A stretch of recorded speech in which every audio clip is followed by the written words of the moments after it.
Well, hello and welcome to episode number 389 of the Plain Talking UK podcast.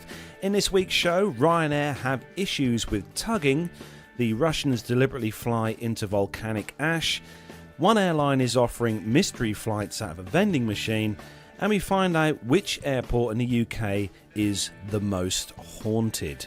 In the military news this week, Armando has supplied us with some great stories as always, where the Marines land F-35s on Japanese ships in a demonstration of Allied capability, and also the Air Force leader is pushing for new airborne early warning aircraft. And with me, sitting next to me in the PTUK Master Suite studios this week, as always, it is my co-host, Matt Smith. Well, hello. It's been a while since it's just been you and me. It has been a while since absolutely. It's been you. Although we are being joined by Armando very soon, aren't we? Yeah, so, Armando is... He's yeah. literally on the... We'll call it a freeway, because it's a freeway in the US. Right, yeah. okay, if you say Armando so. is on the freeway, and he's doing... he's breaking all the speed limits. No, of course he's not. He's going to be with us soon. He's socially distanced. He's sticking to the whatever the speed limit is. I don't know what is the speed limit in the States. I literally don't know. He's socially distancing himself from the speed cameras. Right. Wow. Okay. Okay. So he will be with us. Armando will be with us in around about 15-20 minutes time, so don't panic, he will be here. But we've got loads to do in the show, actually talk about in the show at the top of the show, but we are going to say a big hello first actually to everyone who's joined us in the YouTube chat room this evening. Loads of the usual family members in there, going to run through using a different device this evening to do this bit. So we've got Richard Adams is in there this week, GB's Model Zone, Lee Davies is in there as well. We have got Captain Cruz, hello to you. Tony S has also joined us. Masha's in there, hello to you, Masha. Lovely to see you in there this evening. Just make sure I don't miss anyone. Neville Barons is obviously keeping an eye to make sure we start on time. But we ticked that box. Yes. We ticked that box. Armando's in the chat room as well because he's on his way here. Well, not here, but he's on his way to the show. Our main man, Uncle Micah, is also in the chat room wielding the blue spanner of doom. So make sure you're all on your best behaviour. Yes, absolutely. Nick Codling, hello to you, Nick. Some great feedback. We had some Nick a few weeks ago. Very good, very good. Yes, actually, I'm away in 2 weeks' time. Perhaps we should line We'll get Nick back. And also we've got Mazouz Karim. Hello to you, Mazouz. Hope you are also well. And actually, Mazouz, because he's only just down the road from me and you, and it's been... He is, yeah. I'm not going to lie, it's been rather damp here today. Has it? With rain, yeah. I haven't been outside. Oh, you haven't been outside. It's raining. It's not been a great day here for weather. Arnie Carlson, hello to you, Arnie, as well, joining us this evening on the show. And Jonathan Warner is also joining us this week. So hello, Jonathan Warner. I actually spoke to Jonathan today on the phone. Did you? Had a good old chat with him. And also, just dipping into the chat room there...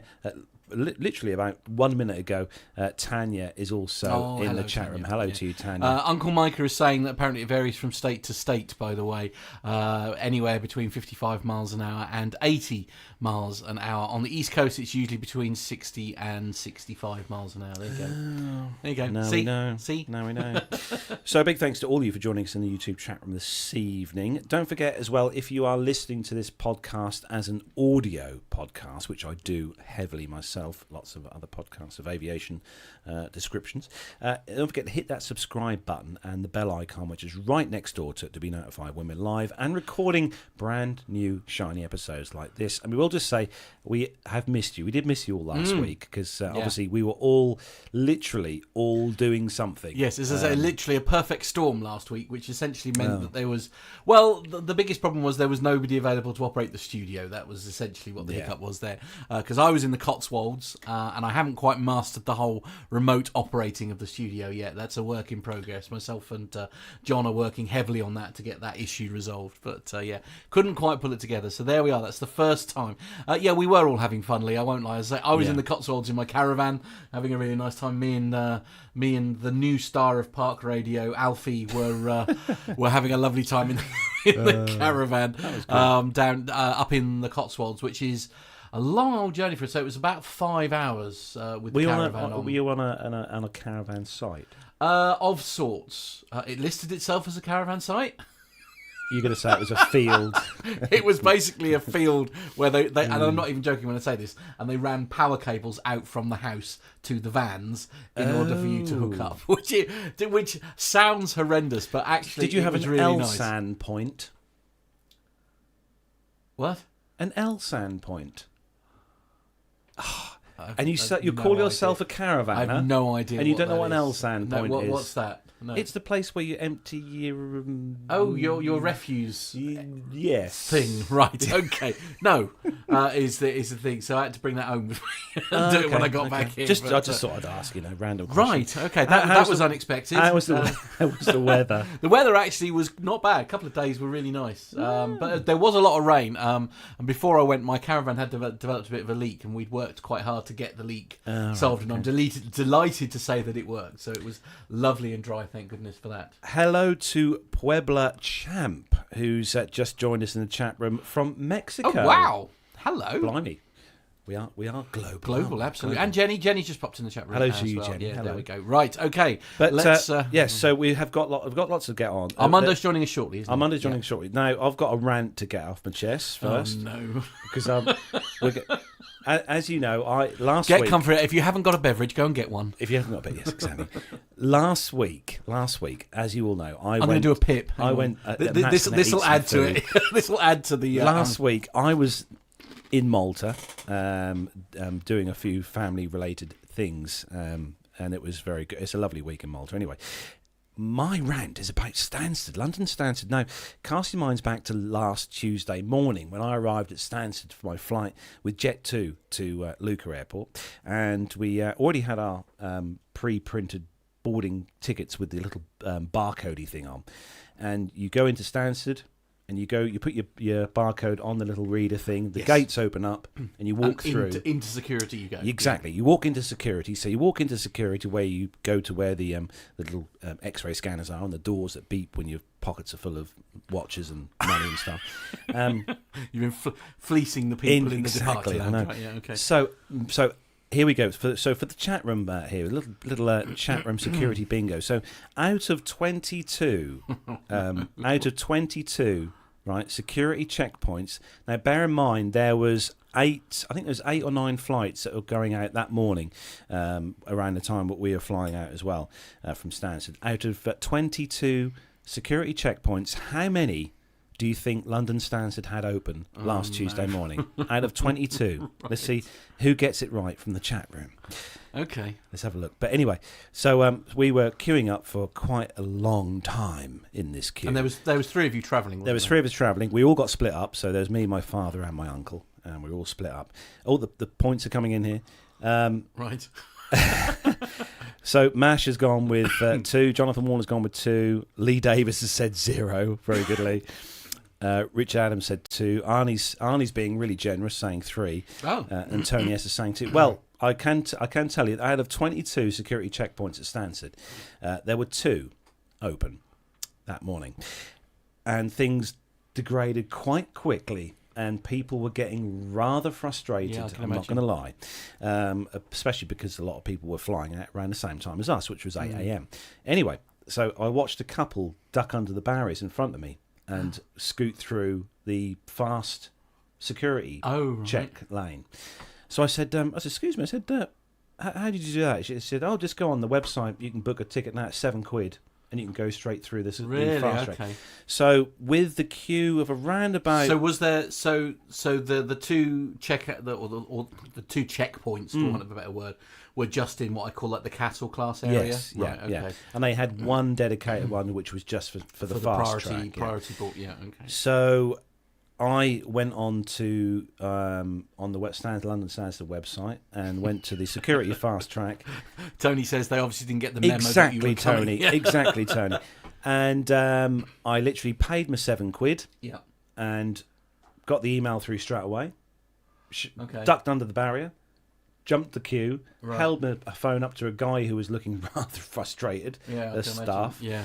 And he just ushered me through. I went straight through security. And was straight out into the departure zone. So now, did your whole party do that, or did just you do that? Just me and my father. My uncle didn't do it. Right. Okay. And so, just out of curiosity, then, and forgive me for playing devil's advocate, because I mean, I normally rate Stansted in terms of the experience, so I'm quite sort of disappointed to hear this story. And it was a similar time that I was flying out to to Belfast, sorry, out of Stansted, and it was, I must admit, there were an awful lot more desks open then. And I'm intrigued to know, so the time that you got through to the did you all meet in the departure lounge? Yeah, we got through the security eventually. Yeah. But that did leave us with just on an hour to get to the gate. Which is all right, like you, if you've been at the airport like really, really super early. But I guess some people... I mean, were anyone missing flights as far as... Really? Left, right and centre. Wow. Yeah. To the extent that they had staff meeting various people in groups to try and get them sorted on rebooking flights. It was chaos anyway, absolute chaos. Contrast to arriving in Malta... and Malta's a smaller airport, but we still had 4 flights arriving at the same time as us. Right. Malta has 10 border control points going in. Okay. 9 of those were open. Wow. Okay. And there was only 4 flights. There's only 4 flights. Yeah. Okay. So just out of morbid curiosity, then the time gap. So obviously you and your dad went through fast track security and got straight through.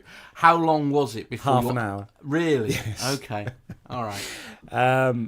So that was that. So anyway, coming home on Friday, so last Friday we flew back from Lucca back to Stansted.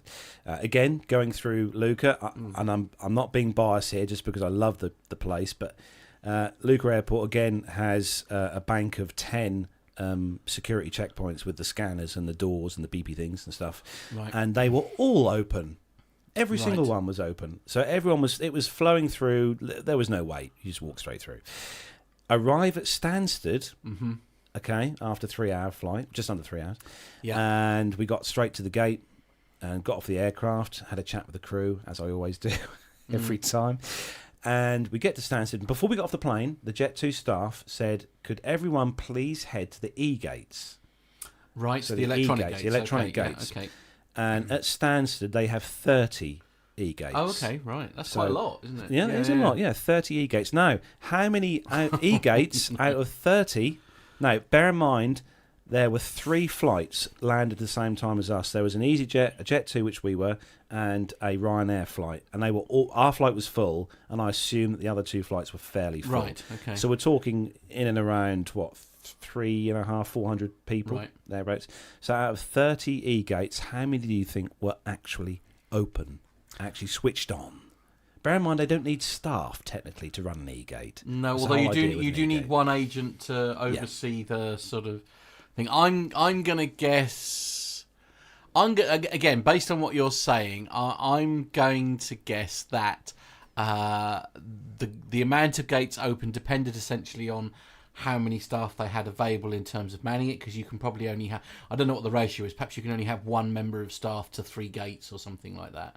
So I'm going to say that there was 1 member of staff available and therefore 3 gates. 5 E-gates. 5 E-gates? 5 E-gates. And again, the queue was phenomenal. Really? Okay. And again, people were getting rather frustrated. Right. Okay. And bear in mind, before we went to there, we had all this kerfuffle about having the passenger locator form we flew back to the UK. And Neil was closest with 4, by the way. Well done, Neil. Yeah, you were nearly there. When we got back to the UK, no one wanted to see the PLF. They couldn't care less. Right. Now that's a little bit odd. I have to say that's a little bit odd. And I think I said when I came back from Belfast, I was genuinely very surprised because I'm going to tell a naughty story here. I forgot my passport.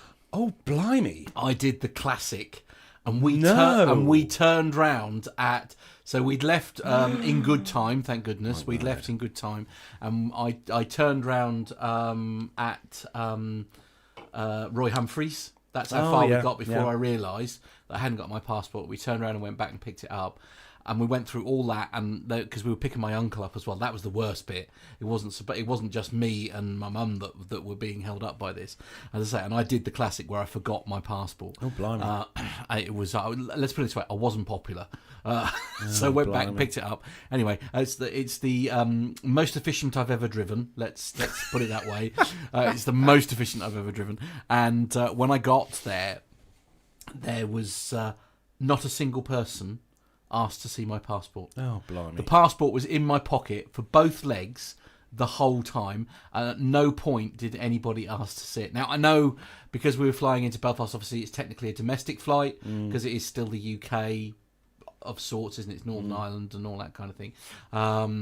Yes. No, I know, Nev, you don't need a passport to fly to there, but it was one of the requirements of proof of identification that the airport / EasyJet wanted, because that's who I was flying with. And so that's why Neville doesn't fly with EasyJet. No, I know. And it was just like one of those. It was, I mean, I think ironically, if I'd have had my driving license in my pocket, I could have also done that. But ironically, that's still in my driving wallet that I haven't used. So, but you think all that stress that I caused myself by turning around to go and get it, and then I picked, and then I didn't need it. But then I suppose if I hadn't have had it with me, then somebody would have been asking me for it. But there we go. On reflection, though, yes. To sum up, I will just say this is the first time that I've flown with Jet2, and I'm going to say that both the outbound and the inbound flight, especially the inbound flight, the crew were absolutely fantastic. And I'll tell you what, I've flown on a lot of different airlines around the world, and the flight deck crew on both flights were the most informative that I think I've ever had. We had regular updates on where we were, speed, height, temperature outside, everything. They were absolutely fantastic. And obviously I had the obligatory chat with the crew on the way home as well, which was quite nice. So big hello to you if you're watching. You must be a nightmare as a passenger. You really must. But they were they were really good, really good. The aircraft that we flew back on was 22 years old. Right. Okay. In fact, the Boeing 737-800 that we flew home on was so old it didn't have winglets. It was my goodness, wingletless. So, but anyway, it was good. Jet2 are really good. I can say that I agree with all the reports that we do on the show in regards to Jet2. They are very good, very efficient, and they do a nice toasted ham and cheese sandwich. Do they? Yeah. Okay, fair enough. Good to know. Well, there we go. Anyway, so that's my rant over. I've ranted. You have London Stansted. Okay, lovely. I must admit, I knew something was going on when I was seeing these various tweets from the PT UK account going backwards and forwards, and I must admit there were a couple of conversations between myself and producer John that were a bit like, what's going on here? Oh, no. Something's occurring. But at least they replied. Yeah. Well, yeah, there is that. There is that. Anyway, so we've got loads to get on with on the show with news and stuff. Armando will be joining us very soon, so don't panic. But shall we start the commercial news, Matt? Yeah, see if I can remember how to do it. It's been a while. So if we're all ready, Matt, yep. you ready? Yes, I'm ready. Yeah. Everyone else ready? Yeah. Let's go.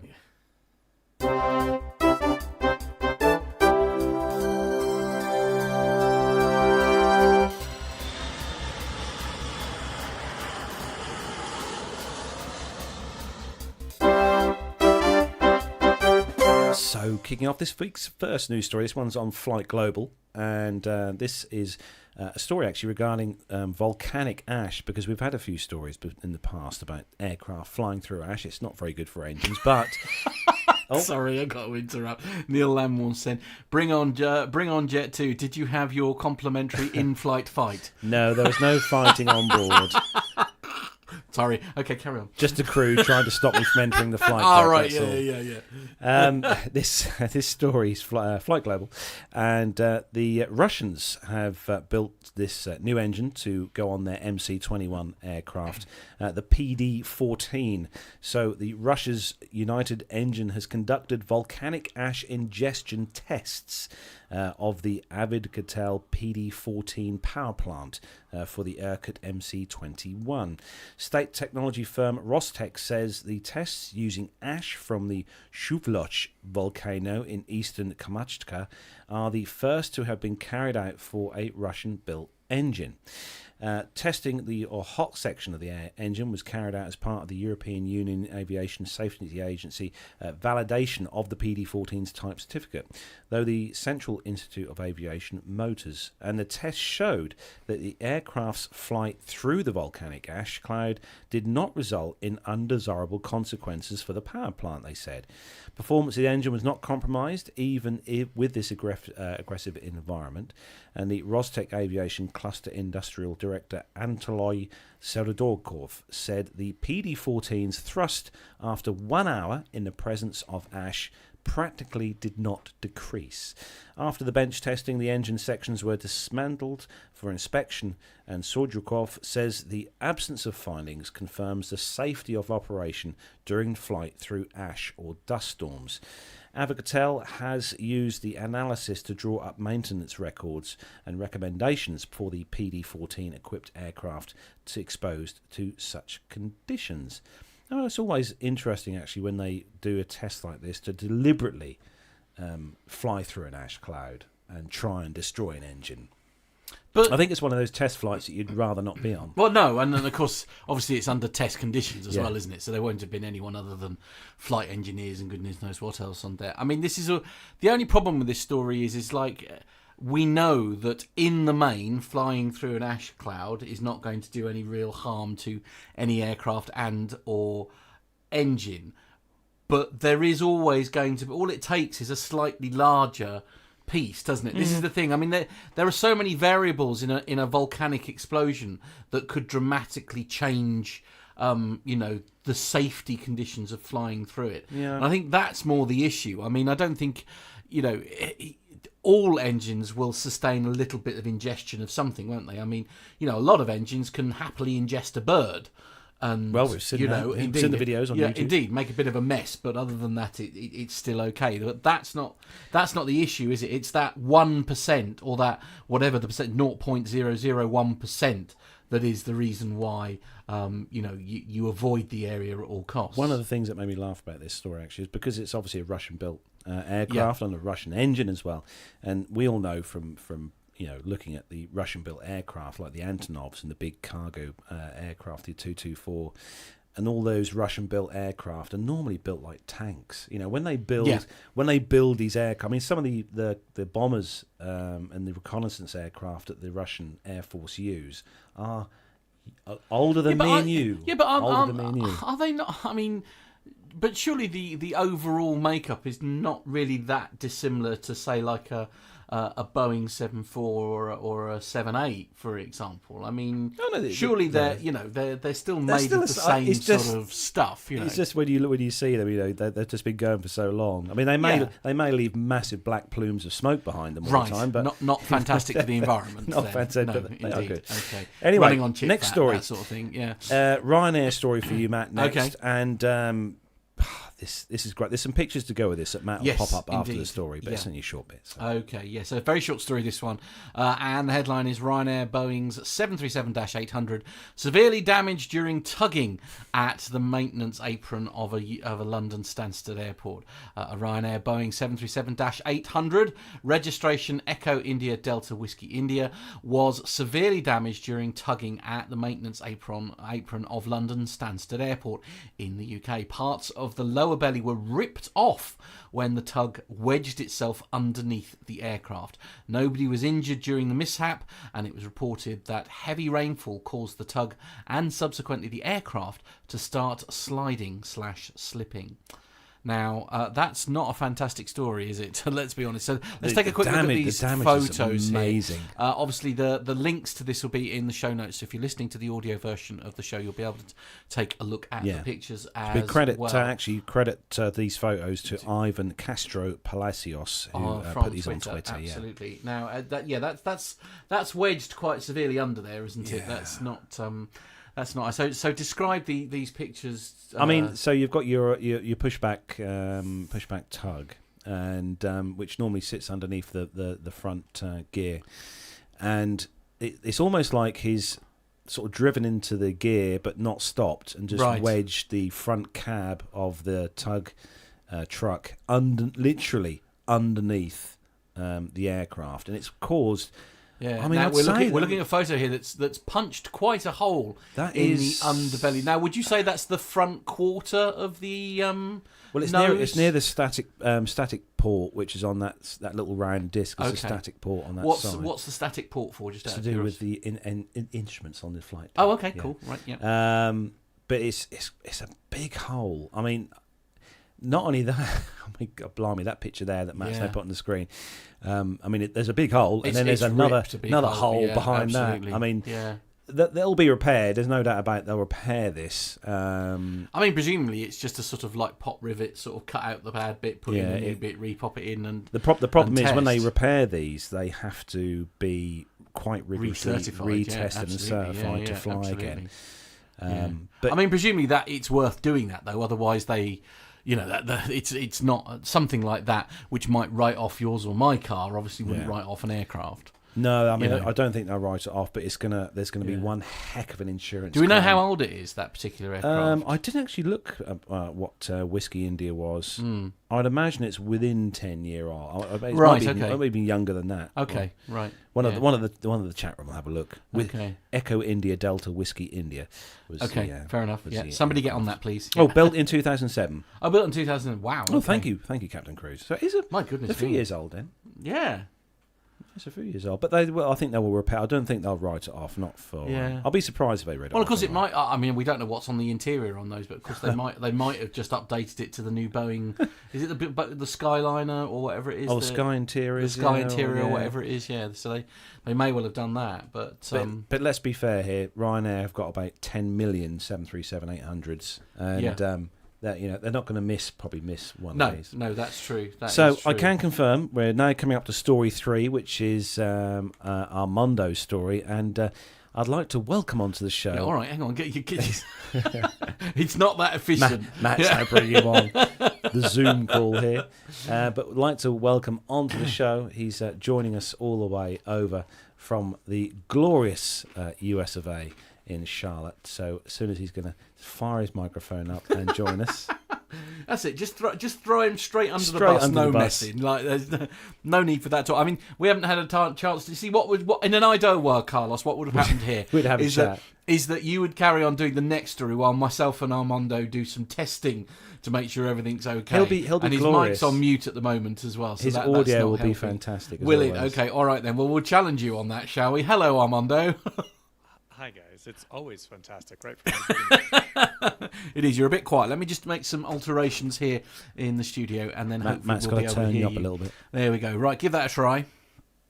All right, how's that? Okay, right in the middle of the show. I love there we go. This is live levels on air. There we go. Right, we'll give that a try. Hopefully, we're all good. So you're just in time for story 3, I'm afraid.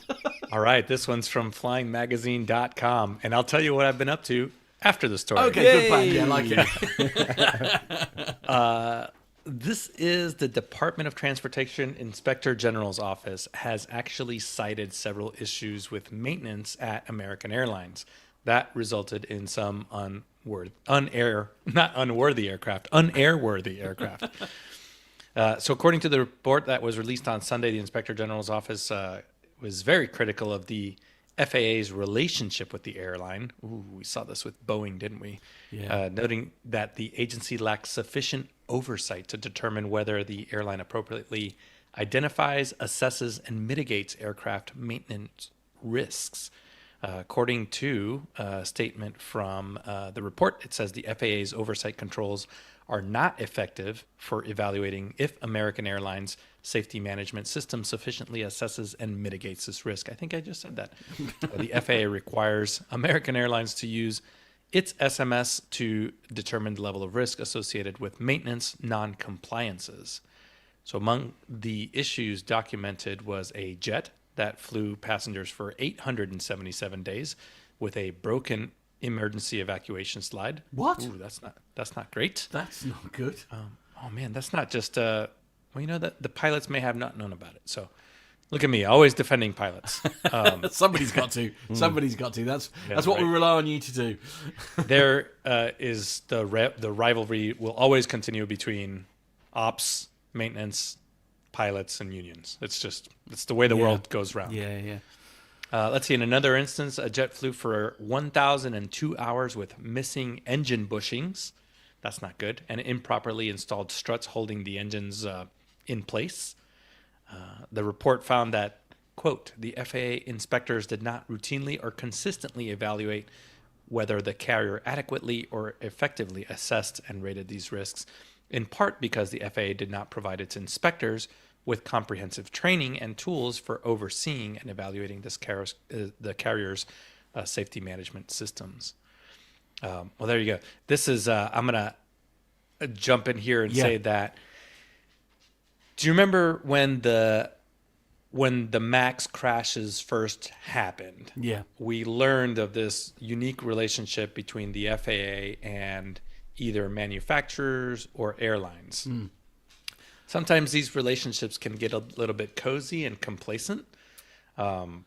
Is it a trust thing, though, Armando? I mean, one of the things that sort of jumps into my mind, really, when we read stories like this, is like, it's very. I genuinely find it quite difficult to proportion blame, because I guess there's been such a good relationship between like the major manufacturers like Boeing and that kind of thing, with in terms of safety and all that kind of thing. There's almost like this assumption that something wouldn't be sort of like the airline wouldn't say that it was okay to fly unless they were really sure it was in a good place. I mean, and is this one of those things where perhaps as I say, I mean, the airlines are at fault here, but also the FAA. I wonder if it's essentially this relationship of trust, if you like, has been built up over many years, and the cracks are suddenly beginning to show off the back of course, the big MAX incidents. Yeah. Absolutely. You're absolutely right, because the FAA is not manned or staffed to conduct all of its functions, to conduct all of those functions with which they are charged. So they have to delegate that out. That trust between the manufacturers, the airlines, is a huge part of this. And there's a mutual understanding that a mishap is not good for anybody. Yeah. And American Airlines or any other operator or manufacturer would not want a mishap just as much as the FAA doesn't want that. But so what we learned from the MAX was this is just the way it is. And do we have to start? Sorry, go ahead. Do we have to start again though? If you like, because I mean, trust has, and again, this is a very naive person looking in on a story that I openly admit I don't know a huge amount about. Is this one of these things like where the trust has now been broken, so we've almost got to rebuild the relationships again? Yeah. Because the trust has well and truly been smashed out the park here. Yeah, and unfortunately, it takes incidents. This is a pretty benign, well, not benign. I mean, they were flying with broken jets, but. The MAX really brought light to this whole relationship. But then when these things are brought to light, now this was internal. So the Inspector General's office is internal to the FAA. So it was basically they're catching themselves in a situation where, hey, things aren't looking quite right. So, okay. I mean, obviously, it's a developing story, and it's not our place to be sort of, guessing or whatever here. Jacob Darlington Brown makes a good point in the chat room, actually. He says it would be interesting to know if the defects were hidden or just not known about. I mean, it's a difficult one, isn't it? I mean, whose responsibility is it to check? For example, I mean, one of the examples that you gave there, Armando, in that story was, of course, the slide, wasn't it? One of the door slides. Now, I mean, presumably, if the light's not on, if there's not, I guess, is it a warning light or something that you would see on the no. So without going into the rickets, okay. they may not have an indication up front that there is a slide. I'm not sure about what aircraft this was. It doesn't say if it was an Airbus or a Boeing, or anything else. But it may have been something where there was an internal part that was. So this is me just purely conjecture. Yeah. But I would think that what happened is this slide. They get repacked. There was a good British Airways documentary. Yeah.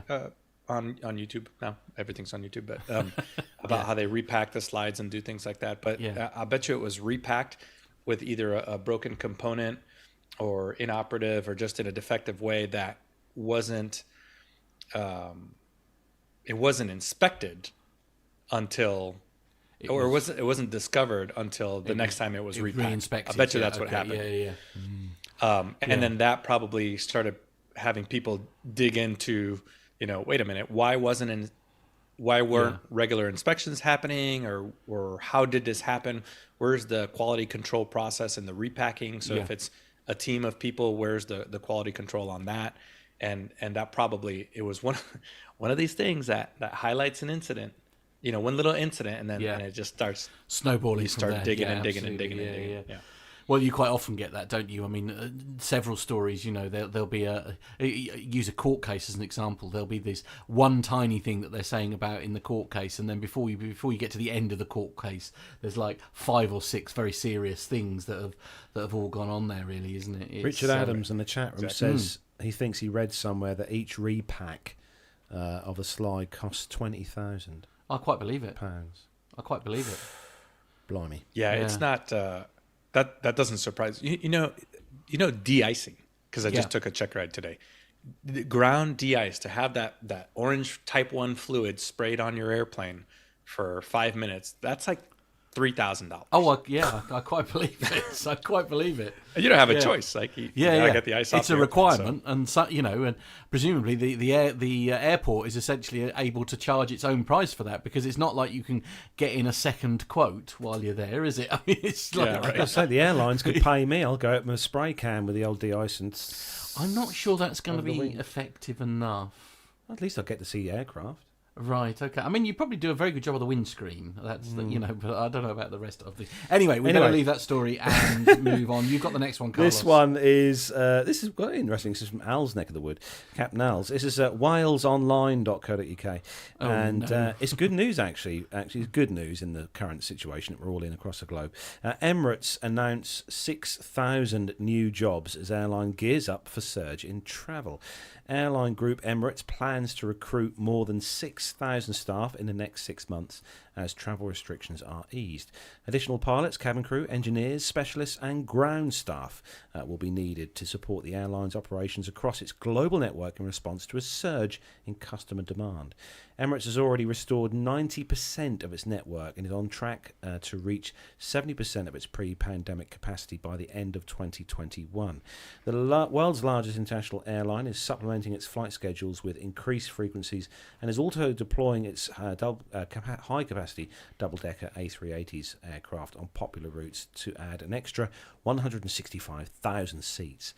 In September, Emirates started to recruit 3,000 cabin crew and 500 airport services per employees to its Dubai hub. It now requires an additional 700 ground staff across its network. Furthermore, the airline is offering exciting career opportunities for 600 qualified pilots interested in joining the global airline's flight operations team based in Dubai. As part of the recruitment drive, Emirates also aims to reinforce its engineering team by hiring 1,200 skilled technical staff and comprising of aircraft engineers, engineering support staff, which are all to be based at Dubai and other airports.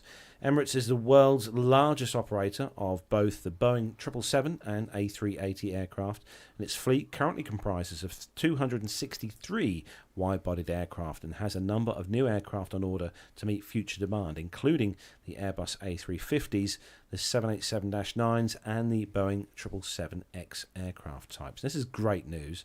Obviously, with Dubai Airport being a rather large airport, I'm not going to lie, I have traipsed around that for many hours. You can tell what they need to staff, and this is good. I mean, this is great news, and employment and stuff, and getting people back into aviation jobs. I mean, it's weird, isn't it? Actually, in fact, myself and Armando were having a very similar conversation. Only sort of the earlier this afternoon. Essentially, it's like, I mean, responses to like the whole COVID thing here are very, very different in terms of other places in the world, and weirdly, we're one of the few places that have taken it very, very seriously and have been, Oman, is definitely one of those, and sort of locking down and all that kind of thing. And I know Dubai initially took it very, very seriously. And and although things are open, things are open extremely cautiously, and that. But I mean, is this a sign that the thing is like nearing completion or the end, or is it just merely a financial decision essentially that they've decided that the vaccination program etc. is strong enough now to keep things open? Now that we know more about the virus and how to contain it and things like that, I mean, is it one of those? I don't know, because I mean, certainly if you look at case rates and things like that here in the UK, I wouldn't, but the key number for me here is yes, people are still catching it and they're catching it in greater numbers every day, but the hospitalisation numbers are remaining relatively. They have jumped. But the hospitalisation has remained relatively low, and I wonder if that's the figure that sort of people are keeping more of an eye on these days.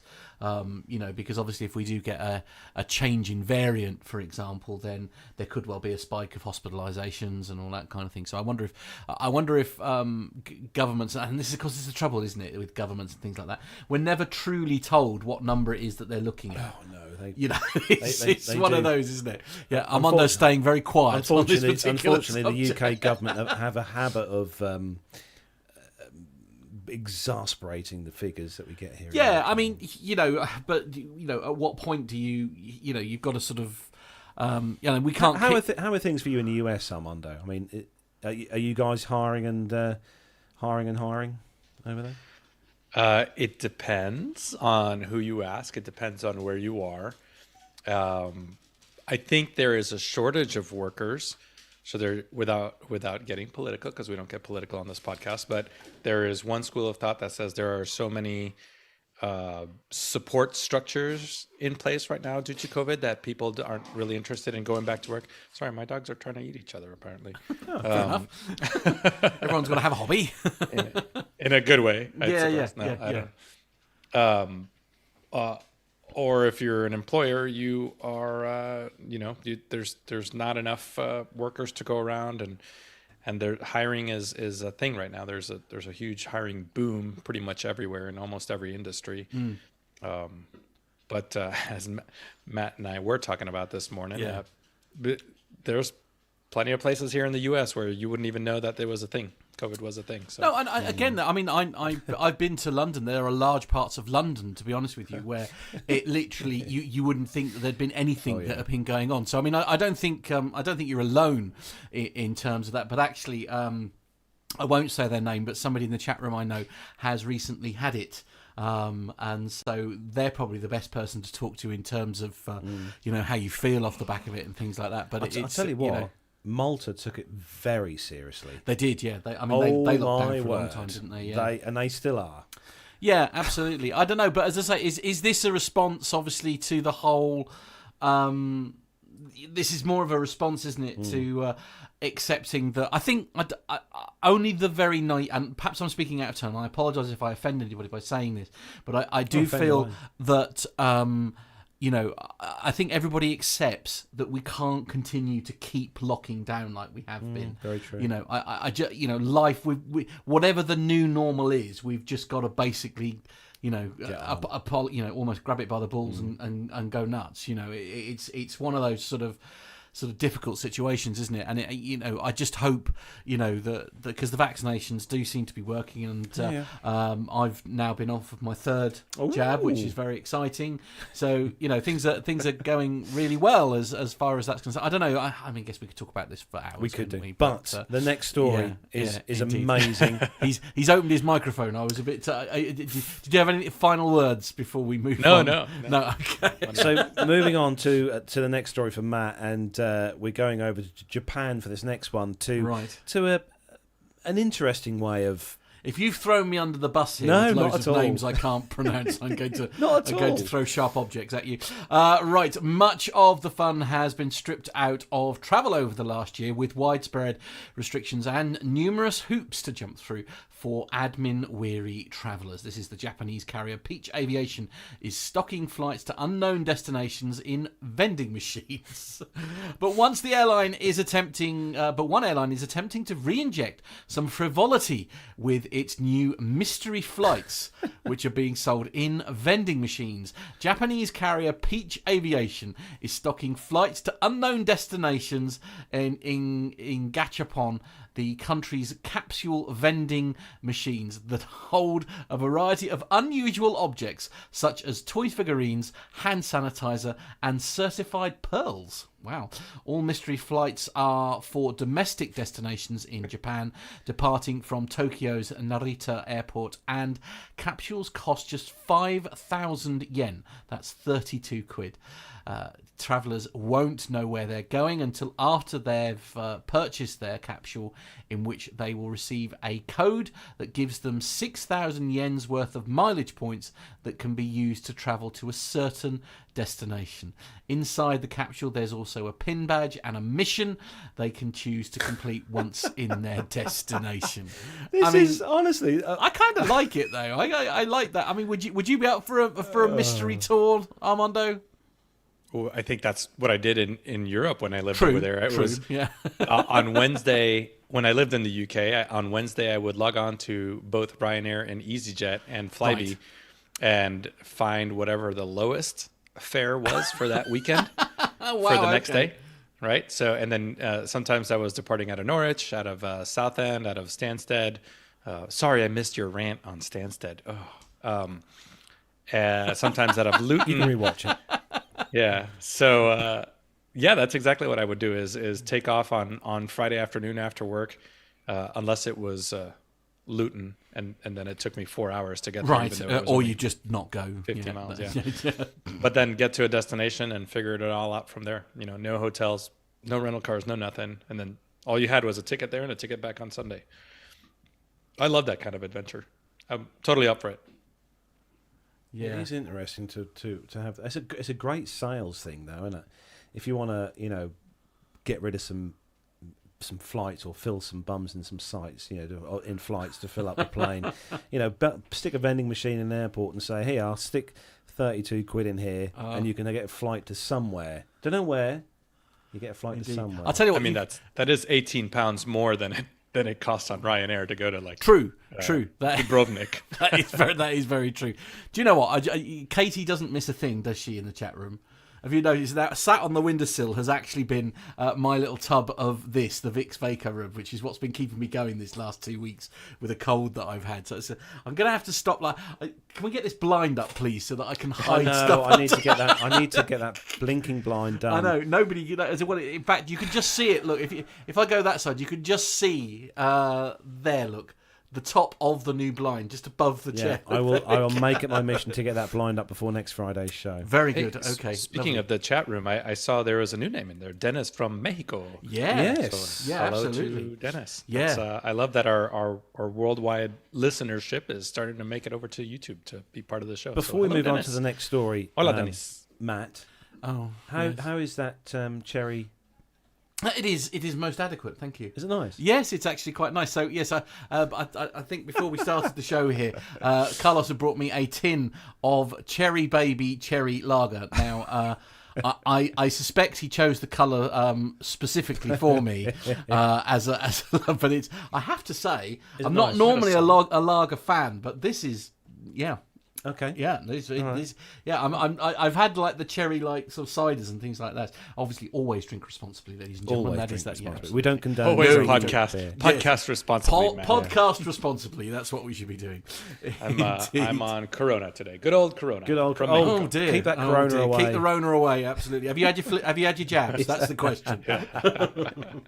No, but I'm trying to drown those little guys. Swines. Yes, absolutely. Very good. Anyway. Well done. Family show. Moving on. Family show. Moving on. So, Armando, story 6 is with you, and we're going over to Auntie Liz's neck of the woods for this one. Yeah, this has been making its round around YouTube also if you're an Av geek. But the article itself comes to us from onemileatatime.com. This incident involves an Emirates Airbus A380 Flight 241 between Dubai and Toronto. On this particular flight, the plane had touched down on Toronto's Pearson International Airport. The plane was taxiing to the gate. So Emirates originally operates out of Terminal 1 at Toronto, but in this case, the A380 was directed to go to a gate at Terminal 3 due to congestion in the international arrivals hall of Terminal 1. So it sounds like Heathrow, doesn't it? It does. So the air traffic controllers told the Emirates pilot to taxi to gate Charlie 34 Alpha via taxiways Alpha and Alpha Kilo. There was only one slight problem.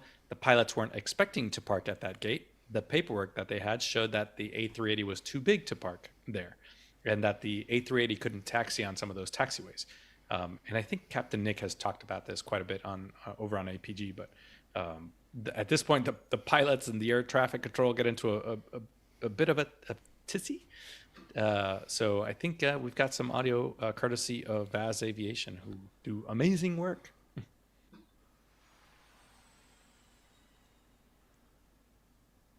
Here we go.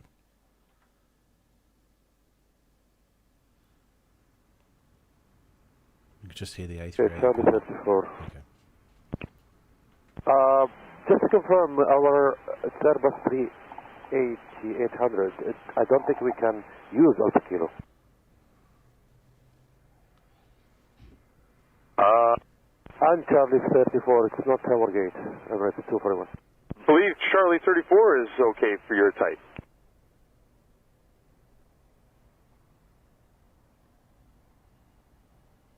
Charlie 34 Alpha is the actual gate number. But it's right there at Charlie 34. The issue, Emirates 241, is the gates that are beside the gate. That's what the issue is for you being able to park there. And there's no one on either side of you, so it is okay to use.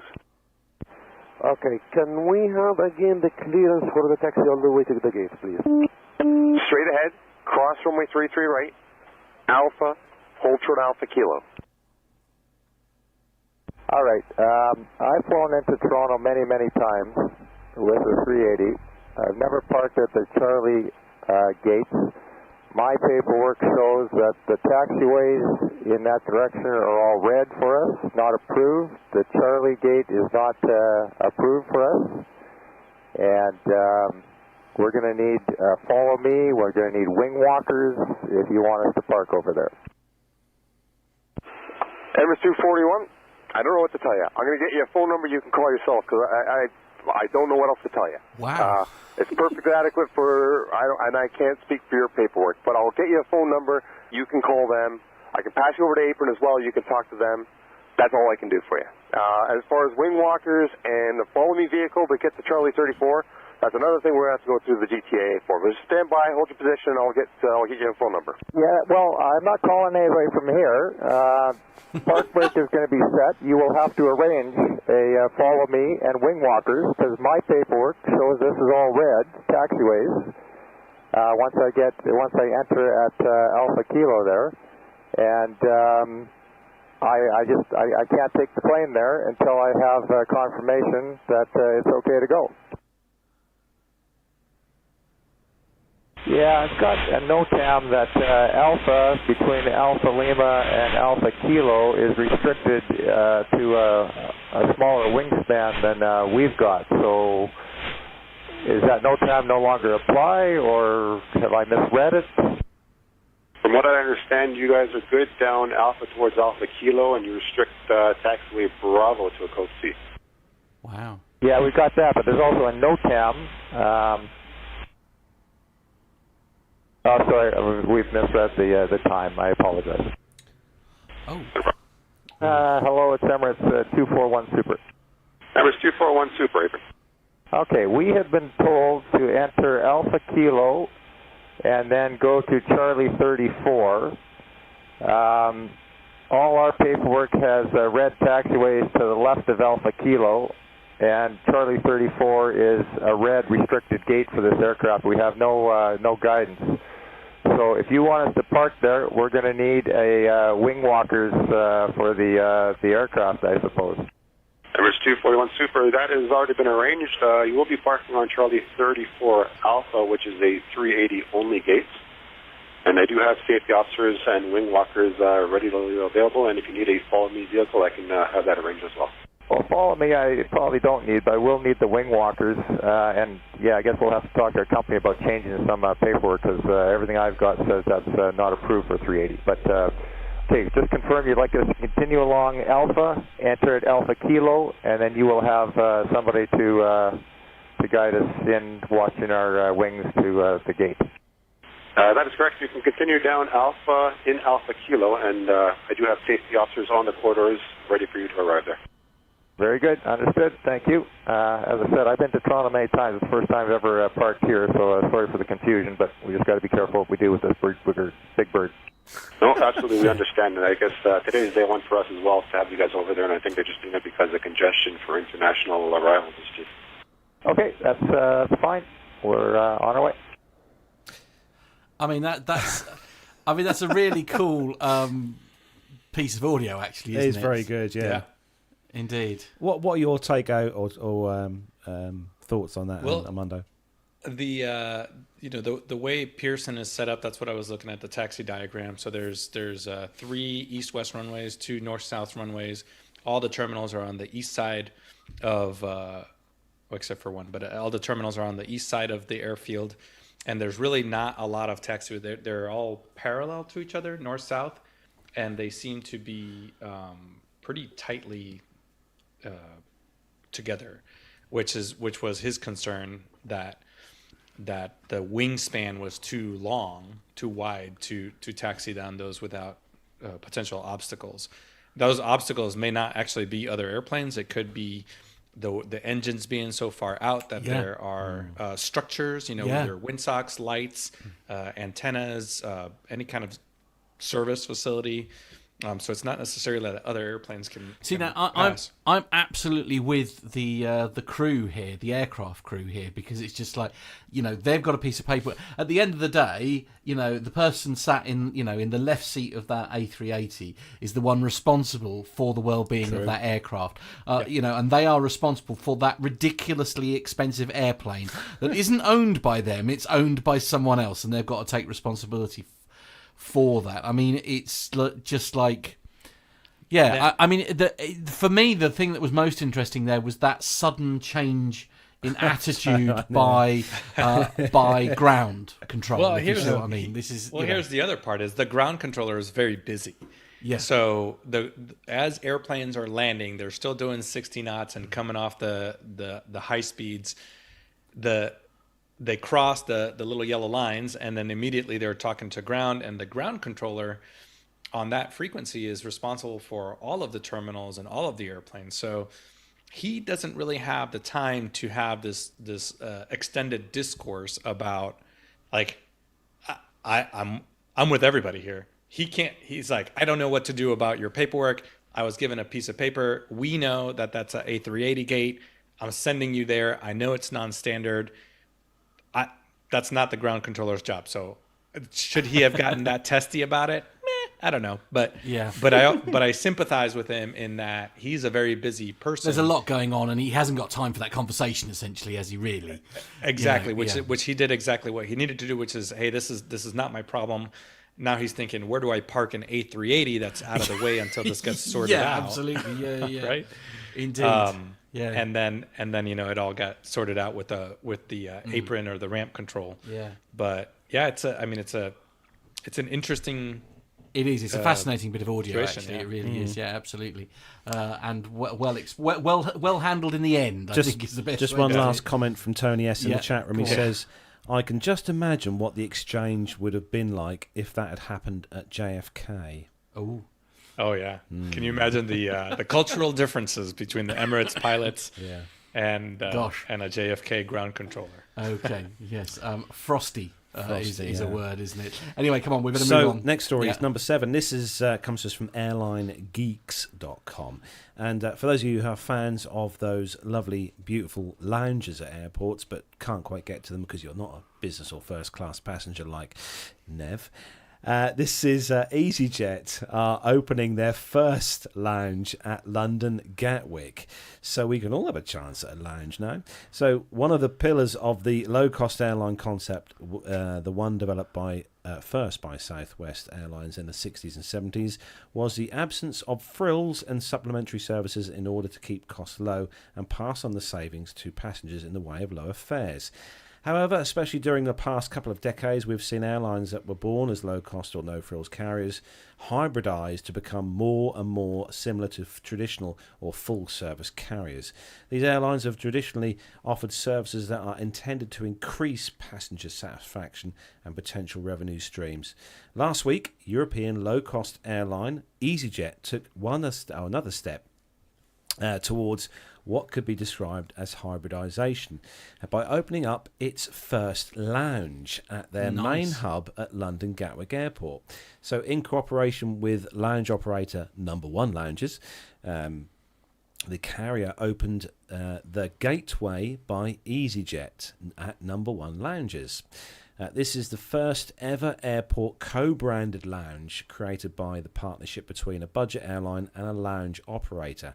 The space is intended as an area dedicated to passengers who want to work or relax in a relaxing atmosphere and can be booked as an extra service by the hour, so you're paying for this by the hour, from £18.50 an hour. That's around about $25 an hour.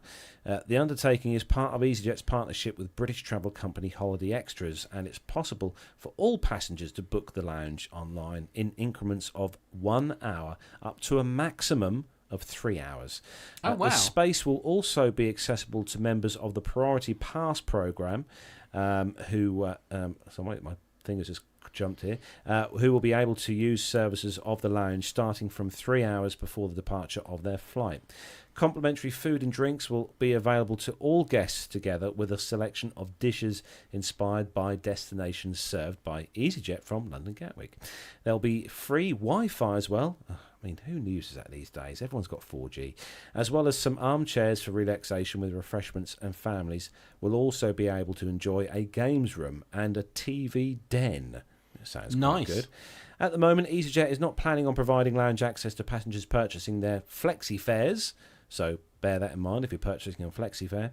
Those including more flexibility at a higher baggage allowance, dedicated drop bag desk, fast track at security, and a meal voucher to use on board. These passengers will have to reserve lounge access and pay the appropriate fees like everyone else. But it's not difficult to see how this could be a future development, allowing EasyJet to further refine its premium offering in order to attract a high yield of customers. Now, I've used Number One Lounge before at Gatwick, before this obviously partnership with EasyJet. It's actually not a bad lounge. Back when I used it, it was actually it was £20 each per person to use. Okay. But there was no time limit. You could go in the lounge for as long as you like. But it was a very nice lounge, and the food and snacks and drinks on offer were really nice actually. For your £20, you could have worth it. Yeah, you could have a damn good feed. Have a damn good feed. So I think this is probably a good idea on EasyJet's or EasyJet's thoughts as such to get some more cash, I should say. Yeah, although presumably it's costing them obviously to hire the lounge, if you like, for the purposes of this. With the partnership with Number One Lounge. Yeah. What do you think, Armando? $25 an hour to use a lounge? Oh yeah, I've paid that. It used to be Lounge Buddy was an app. Oh, okay. Have you guys ever? No. You could get to any airport and check out Lounge Buddy, and then you could buy passes at the Number One Lounge, or like Heathrow has. I don't know, half a dozen different companies that run lounges. So, wow. Okay. Cool. I would totally pay $25 an hour. Yeah. Well, I suppose because again, is it one of those in sort of like post-COVID times where hopefully the lounge will hopefully be a bit quieter, therefore you can have a little bit of your own space and all that kind of thing, possibly. Richard Adams in the chat room says £18 per hour would be cheaper to sit in spoons. meaning for our US listeners, Witherspoons, which is a very large branch of although food it'd be quite noisy and quite. Imagine the drinks would be quite cheap.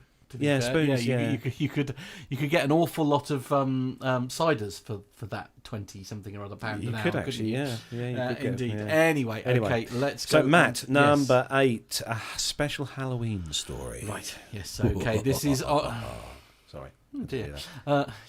Sore throat, cough. Can we just summarize this story? Like, all of the UK is haunted. It's all been around for like 10,000 years. True. Everything looks haunted. Yeah, absolutely. That is the true. church in Bungay is haunted. Which, well, yes, well, no, especially because you got the black shuck, as they call him, haven't you? Which was the wild black dog that used to roam the streets of Bungay. Black dog of Bungay. Yeah, indeed. You just need an echo on there, really. Yeah, all right. Sorry, we haven't got one. We'll have that on the next upgrade, shall we? Yeah, we'll have that. So, what airport is named? I have no idea. Shall we read the story? The website is swlondoner.co.uk, and the headline is Heathrow Airport named in the top 10 most haunted places in Britain. Heathrow Airport has been named by holiday rental site Holiday as the 4th most haunted place in Britain. Many may be surprised to see that an airport on a list next to more traditional supernatural haunts like castles and towers, but there is more going on at Heathrow than flights to Bangkok. The main tale of ghostly activity surrounds a plane crash in 1948 where a man was seen asking if anyone had seen his briefcase, but later firefighters saw that the same man among the wreckage of the aircraft. Since then, the ghost has been seen on the runway multiple times. Perhaps the Office of Unfinished Business has a strict dress code. Wow. If that wasn't enough to shake your scepticism, in 1970, the radar office picked up a man on the runway, but when the emergency services arrived, he was nowhere to be found. So if you ever find yourself at a loss at Heathrow Airport whilst waiting for a plane to take you on holiday, instead of endlessly browsing giant Toblerones and designer fragrances, you could spend your time to become a real-life ghost buster. Now, Poor Adam. Right. Yes. Okay. I see what you did there. I mean, one of the things it's like for me, because I tell you what, I'd have loved to have wandered round. Was it Terminal 1 or 2 that they closed? Was it Terminal 1 they closed? Wasn't it at Heathrow? Was it 2 or 1? I thought it was 1, but I might be. Anyway, whichever one it is that they shut, I'd have loved to have gone round that once it was completely deserted, because I bet that was quite an eerie experience, especially if they put out most of the lights. Do you know what I mean? That would have been quite interesting. But anyway, I'll run through the list very quickly. At number 10 was St Andrews University. Number 9 was Edinburgh Playhouse. Number 8, Clumber Parks. Number 7, Edinburgh Castle, which doesn't surprise me at all. 6, Windsor Castle. Warwick Castle's at number 5. Heathrow was at number 4. Blackpool Pleasure Beach number 3 was at number 3. The Tower of London, obviously. Now, I'd have put that at first.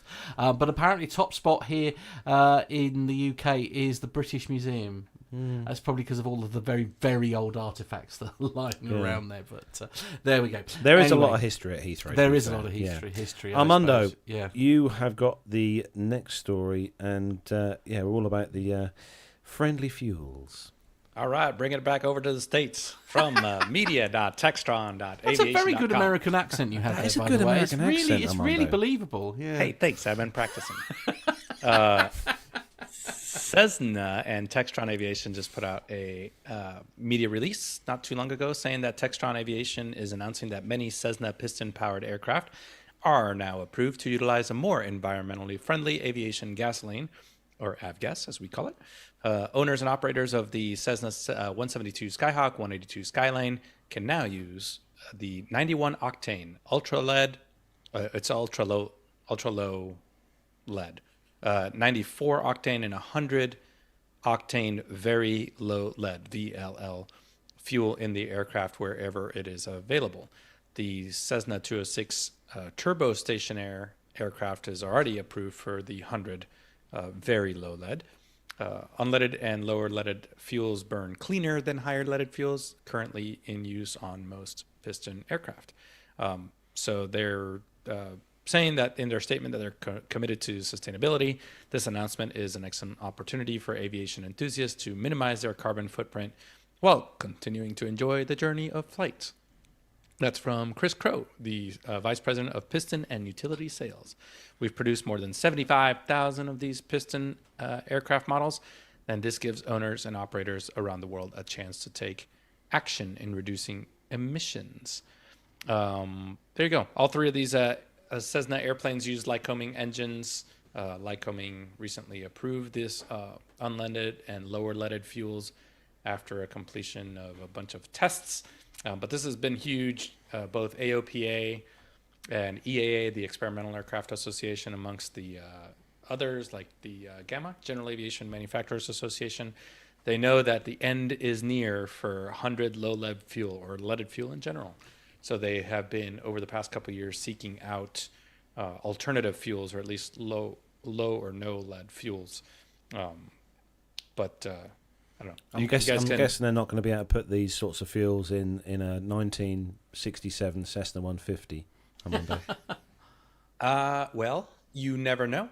You never know, because as the technology, a Lycoming engine is a Lycoming engine. So the difference between a 4-cylinder IO 360 and a IO 280, 290, something like that, that's in a 150 is not very different. So I would actually guess that this is going to trickle down into some of the other Lycoming engines, and it may have to do with what kind of whether they're fuel injected or carbureted.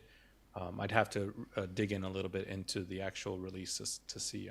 There's a service bulletin that was released with this, so I'd have to dig into the service bulletin to see what it is about those particular engines that allow this to use these fuels.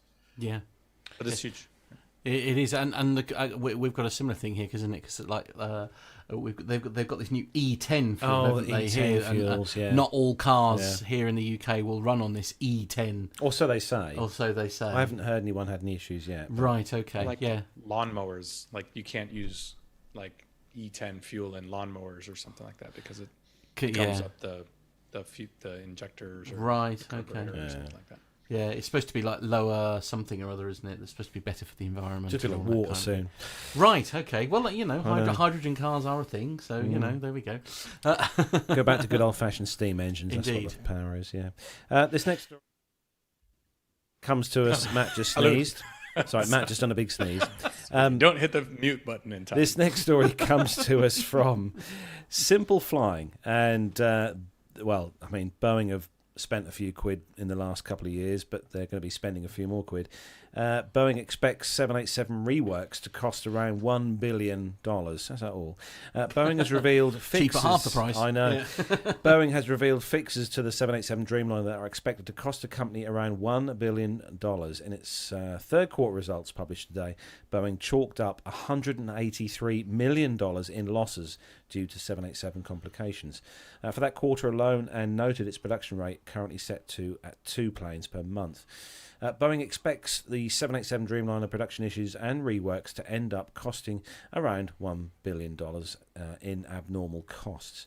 In its quarterly results, Boeing said low production rates and rework are expected to result in approximately $1 billion of abnormal, we've just said that, abnormal costs, of which $183 million was recorded in that quarter. The plane maker is dealing with several quality issues on its 787s and is working closely with the Federal Aviation Administration on fixes. Boeing added, the Boeing company continues to focus on 787 production resources and conducting inspections and reworks, and continues to engage in detailed discussions with the FAA regarding required actions for resuming delivery. Boeing also revealed that its current production rate of the 787 Dreamliner is now at 2 planes per month. At its peak, Boeing was producing 14 787s per month, but has repeatedly slashed its production rate of the aircraft, which stood at 5 planes per month this summer. So Boeing has said that the current 787 production rate is approximately 2 aircraft a month. We just said that, thank you, Simple Flying. The company expects this to continue at this rate until deliveries resume and then return to 5 per month over time. So new problems discovered this month. Early in the month, Boeing revealed that certain titanium parts, as we covered on the show actually, titanium parts on some 787s built in the past 3 years were not up to strength, citing problems with a third-party supplier. I say always blame someone else. Affected parts of the plane included fittings that assist in securing the floor beams, while other fittings, spacers, brackets and clips are Quite still serious under then. investigation. Oh yeah. The 787 Dreamliner program has been hit with multiple issues over the years, including early battery problems, we all remember those, which led to all 50 787s in service at that time worldwide being grounded for over 3 months. Last year, more problems were discovered, including quality issues with seams on the fuselage, forcing Boeing to rework 100 undelivered 787s. Although deliveries of the 787 took place earlier this year, they were halted again in May and are yet to resume. And Boeing has delivered just 14 Dreamliners this year, all between March and June. In its quarterly results, Boeing noted it had secured orders for 12 787s. Wow, okay. Yeah. But, Well, I know it sounds like we're picking on Boeing, but I want to, there was a good point in the chat room. Captain Cruz says, "Oh, so the only Boeing with no issues is the 747, which they decided to stop building." Very good, Captain Cruz. Very good. But so here's there was another article in Reuters not too long ago with Airbus, and this kind of highlights it. Airbus operates obviously a rival supply chain to Boeing.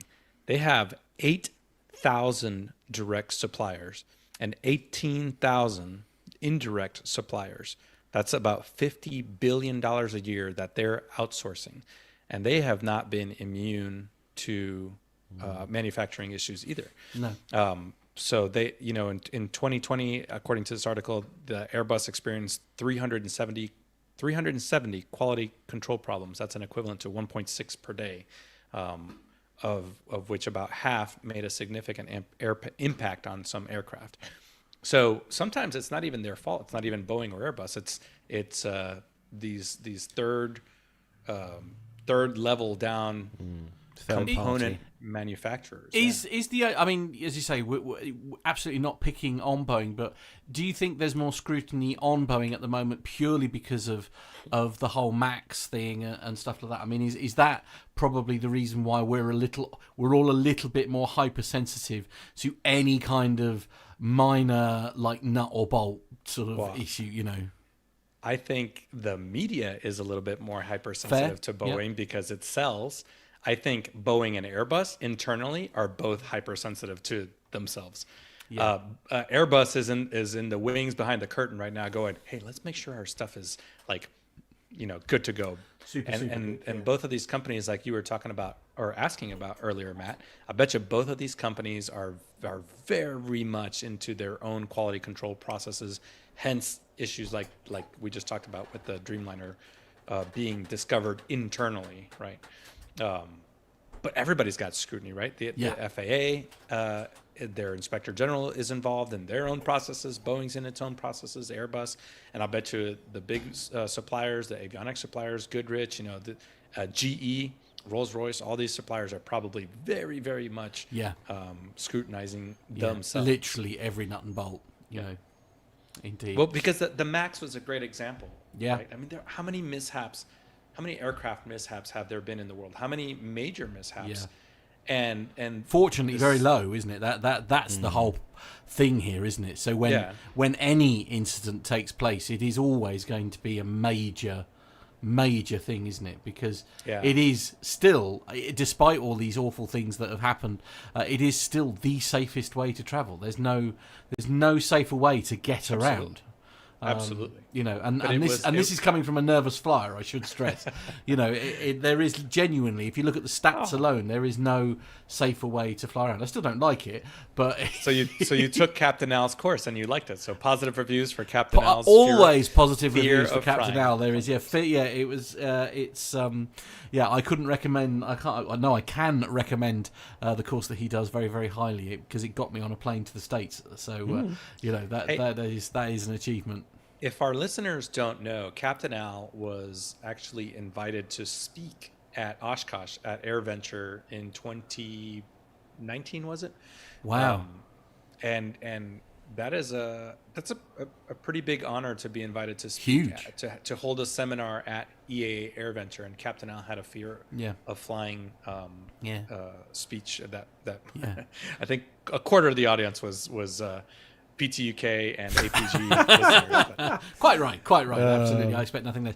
If you are interested in Flight Fear Solutions, that is the company that he owns. So make sure you search it up. If you pop Flight Fear Solutions into your web browser, you will find him. He is literally the first one there in the list. Flight Fear Solutions. If you're needing a little bit of...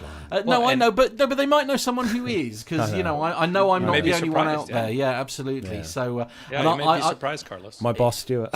Well, yeah, exactly. And after I took him up in the 172. Oh, right, yeah, but that may be your fault rather than any particular fear of flying. We should replay the video of Matt flying with me in the Archer.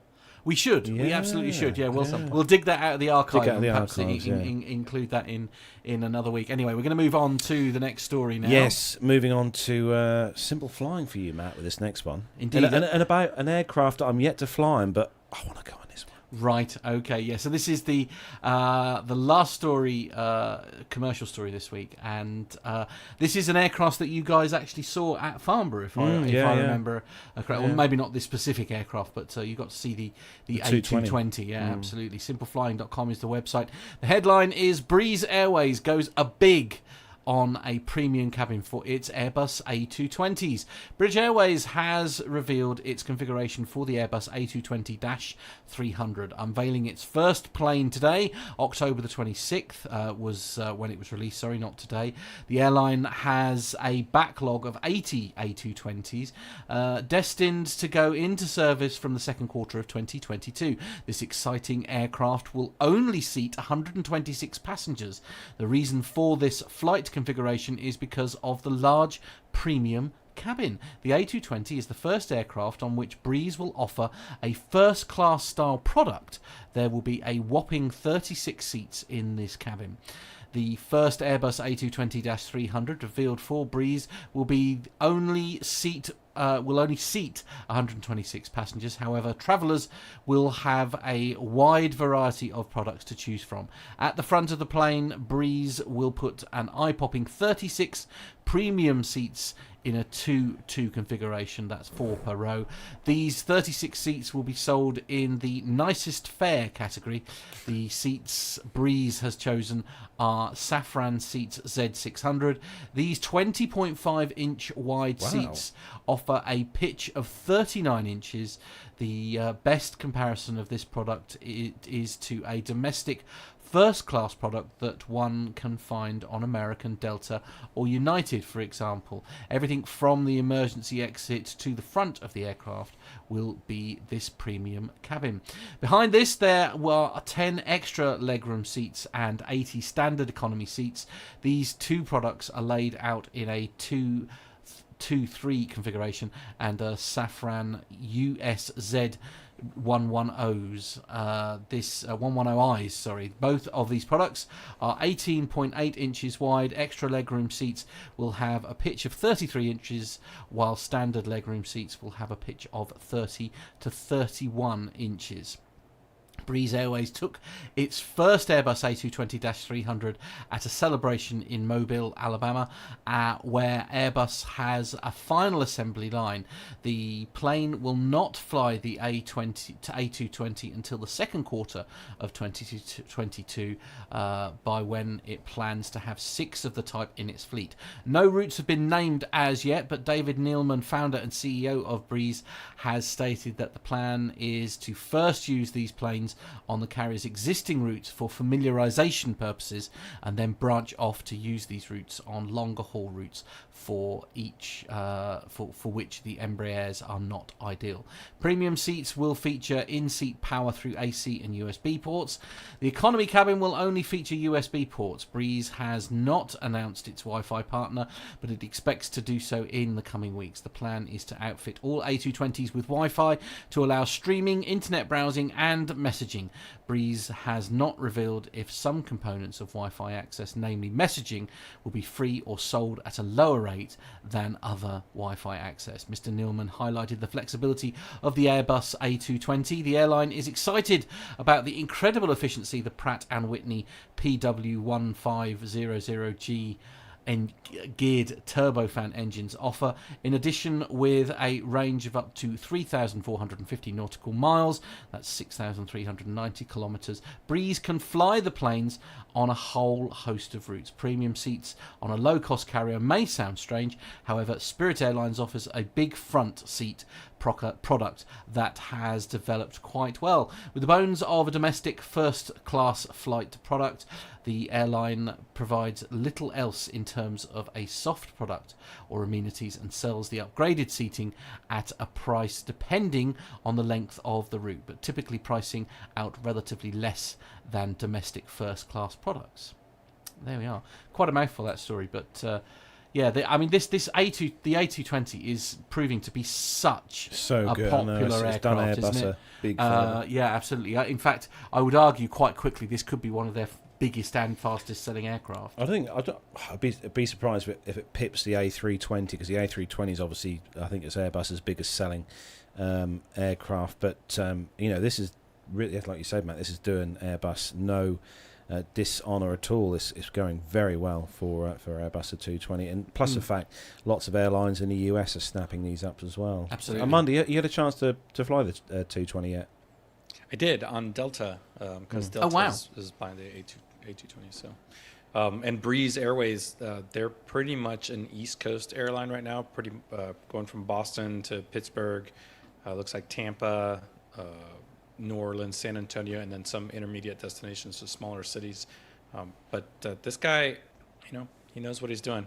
He's, as the founder of JetBlue, he's also, with their service to England that just started.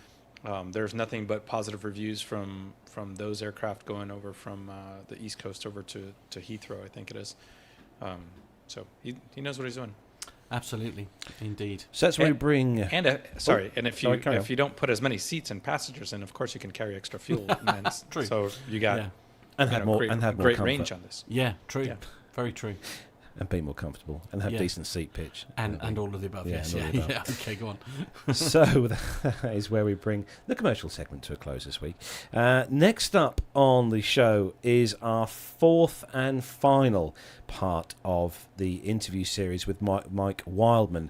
Actually, just mentioned I spoke to Jonathan Warner, who's in the chat room at the moment as well today, and Jonathan has been loving this series of interviews, absolutely loving these. So this is the fourth part. In this part we hear... I think it's the fourth and final part, sadly. It's the final part, yeah. In this part we hear Mike talk about the Yak 52, training on the aircraft, and all about his amazing team members.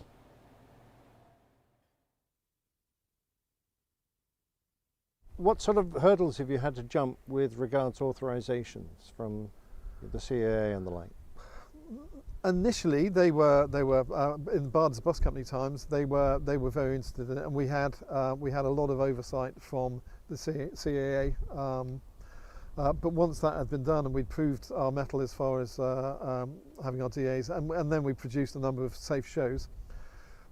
Nothing more. We have to get our the next DAs done as and when, but they've just left us to it. Brilliant. Yeah. Can you tell us a bit about the aircraft? Yeah, aeroplane's fantastic. This is the Yak 52. Not as old-fashioned as it looks. These aircraft are mostly 1970s vintage.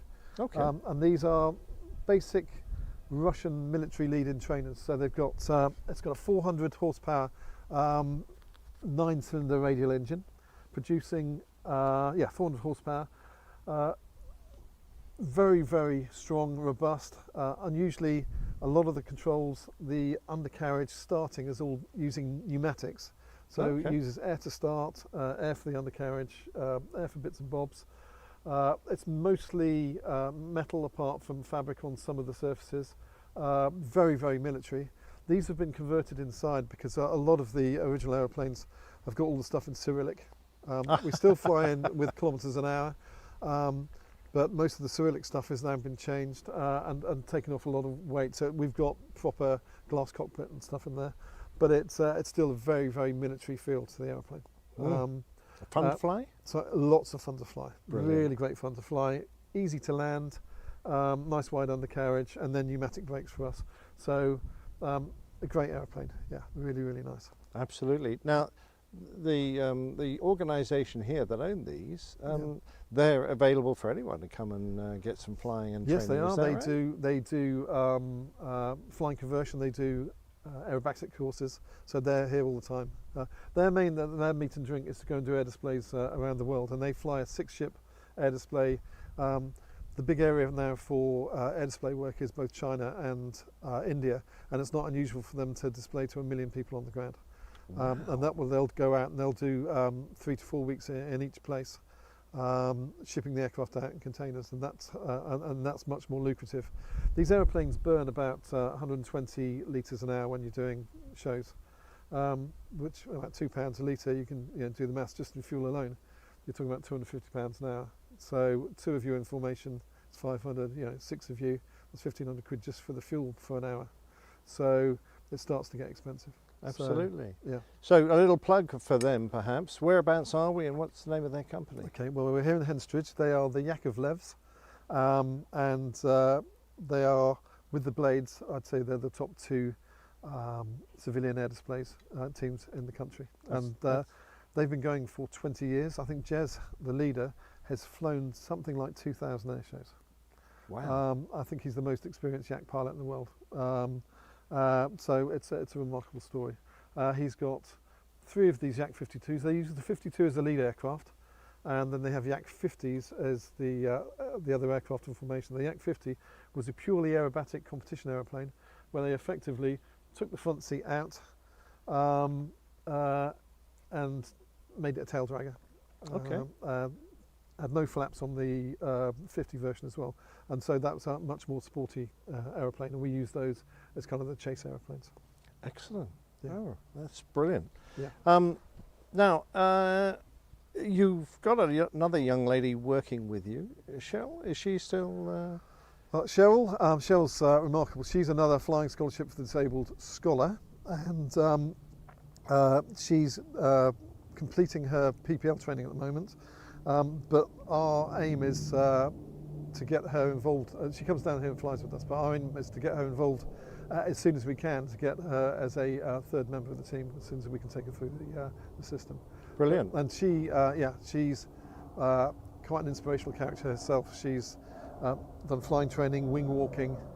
She has a kind of a spinal spasticity problem, so she walks with her cane. But she's great, and we'd very much like to get her doing more flying as soon as we can. Well, actually, that would be that would just tick all the boxes, wouldn't it? That would right. be fantastic. Yeah, indeed. Brilliant. Yep. So, looking ahead, if you complete your training over the winter, Yep. and for that, of course, you're going to need a lot of sponsorship. Indeed.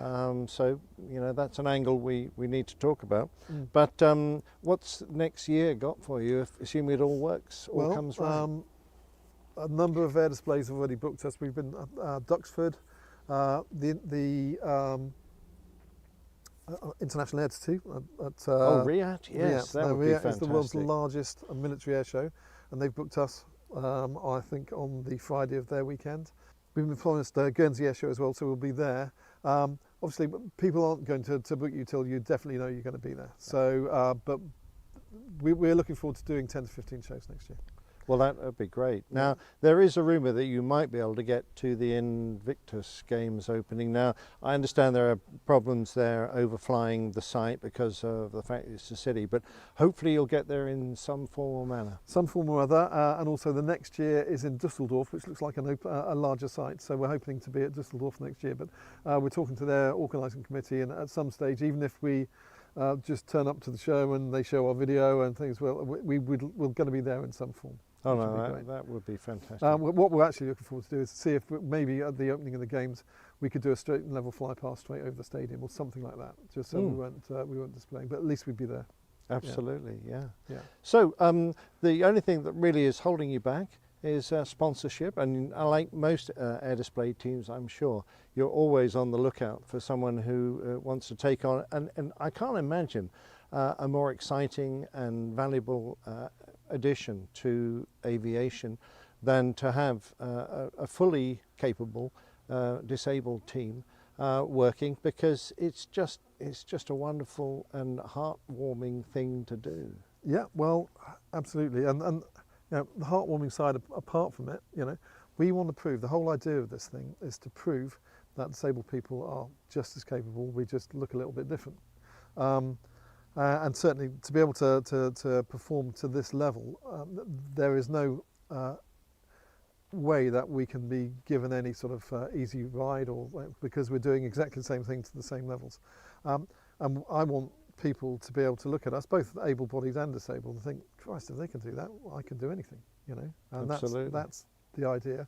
The other side of it is to be able to go and talk to corporates, to anybody who'll listen to us about disability. I think we could offer certainly a corporate company a great canvas to both promote their brand and be aligned with an organisation which is completely unique and provides many different virtues, including indomitable spirit, hard work, never say die attitude, which can illustrate exactly what disabled people can do and illustrate diversity and inclusivity, and act as a beacon for companies going forward. Which is a fantastic thing for any company, regardless of their background and what they're involved in. I can imagine you'd be great at giving inspirational talks, and I hope that there is someone out there listening who will be equally inspired as I have been to you know, get in touch with you, help you through this period now when you need to a lot of expense in the training, and then reap the benefits of having you display. But I mean, I think you could probably end up doing things for private individuals, perhaps. Absolutely. Yeah. I mean, who wouldn't want a pair of aerobatic aircraft displaying at their wedding or something? Exactly. We can do private air shows. We can do weddings. We can do private shows for sponsors, for corporate companies. There are many Formula One. There are so many opportunities.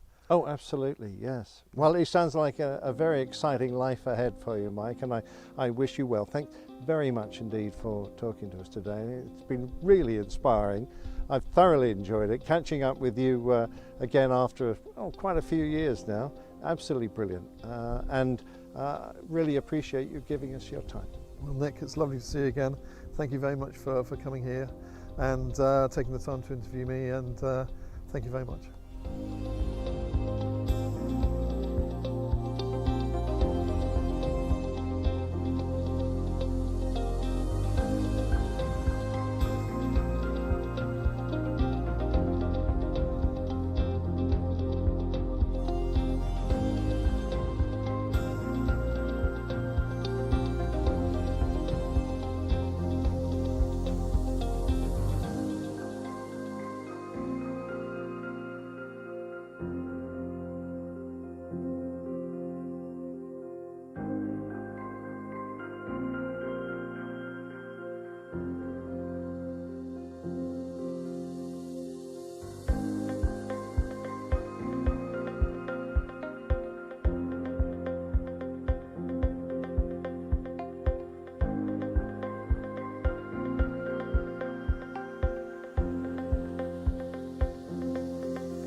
Now, if you haven't had the opportunity to do so, we're going to release this video on our YouTube channel. If you've been only listening to the audio version, there's a little piece on the end of that film, which obviously isn't in the audio version, that shows some of the flying that Mike really did. That is absolutely outstanding. It really is. Now, obviously, as you saw there, I mean, these things aren't free. And if you'd like to help Mike with his quest to raise money and keep this amazing project going, then these are the details that you need. Mike, if someone did want to get in touch with you, how would they go about that?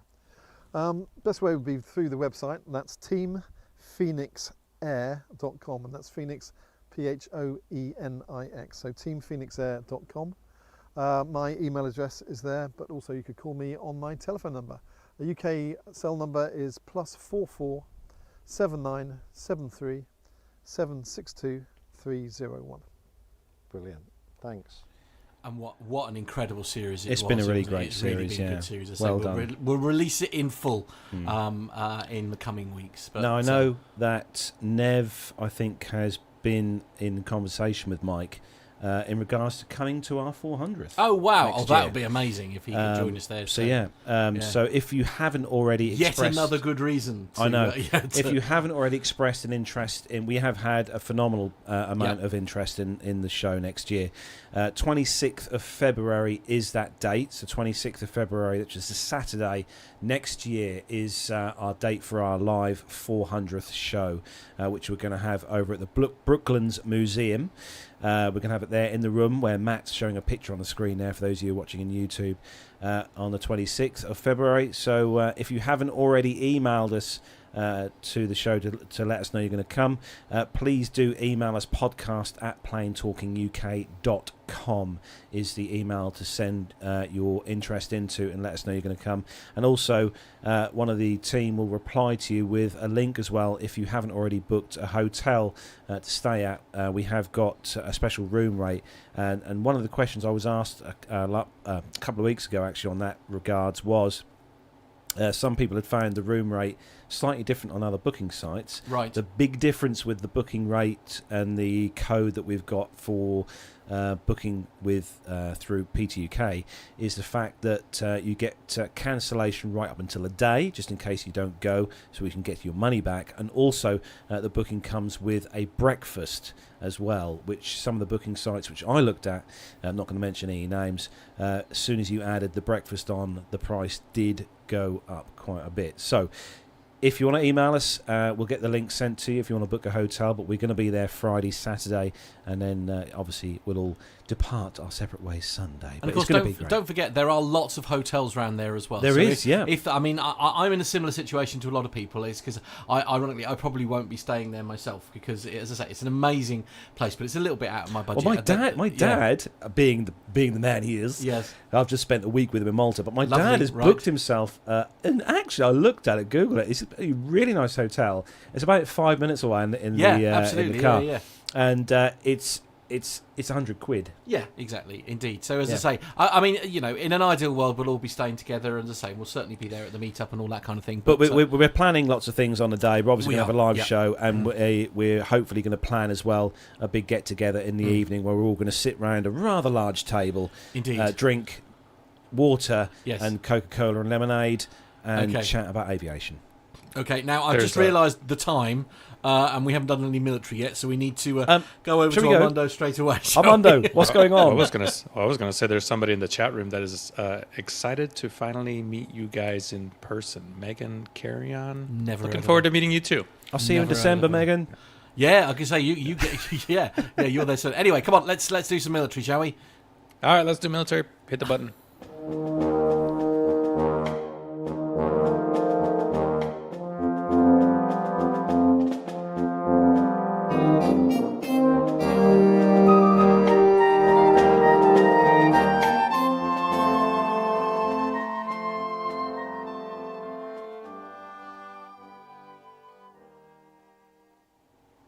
Okay, this first military story, we're going to do a little bit of a two-parter. It has to do with airplanes landing on things that they shouldn't be landing on. Oh, good. So the first story is the U.S. Marine Corps has landed its first F-35s on a Japanese ship in demonstration of Allied capability. 2 F-35B Lightning II stealth jets. I don't know if they're really stealthy. They call them stealthy. They're pretty loud. If you've ever seen one, they're loud.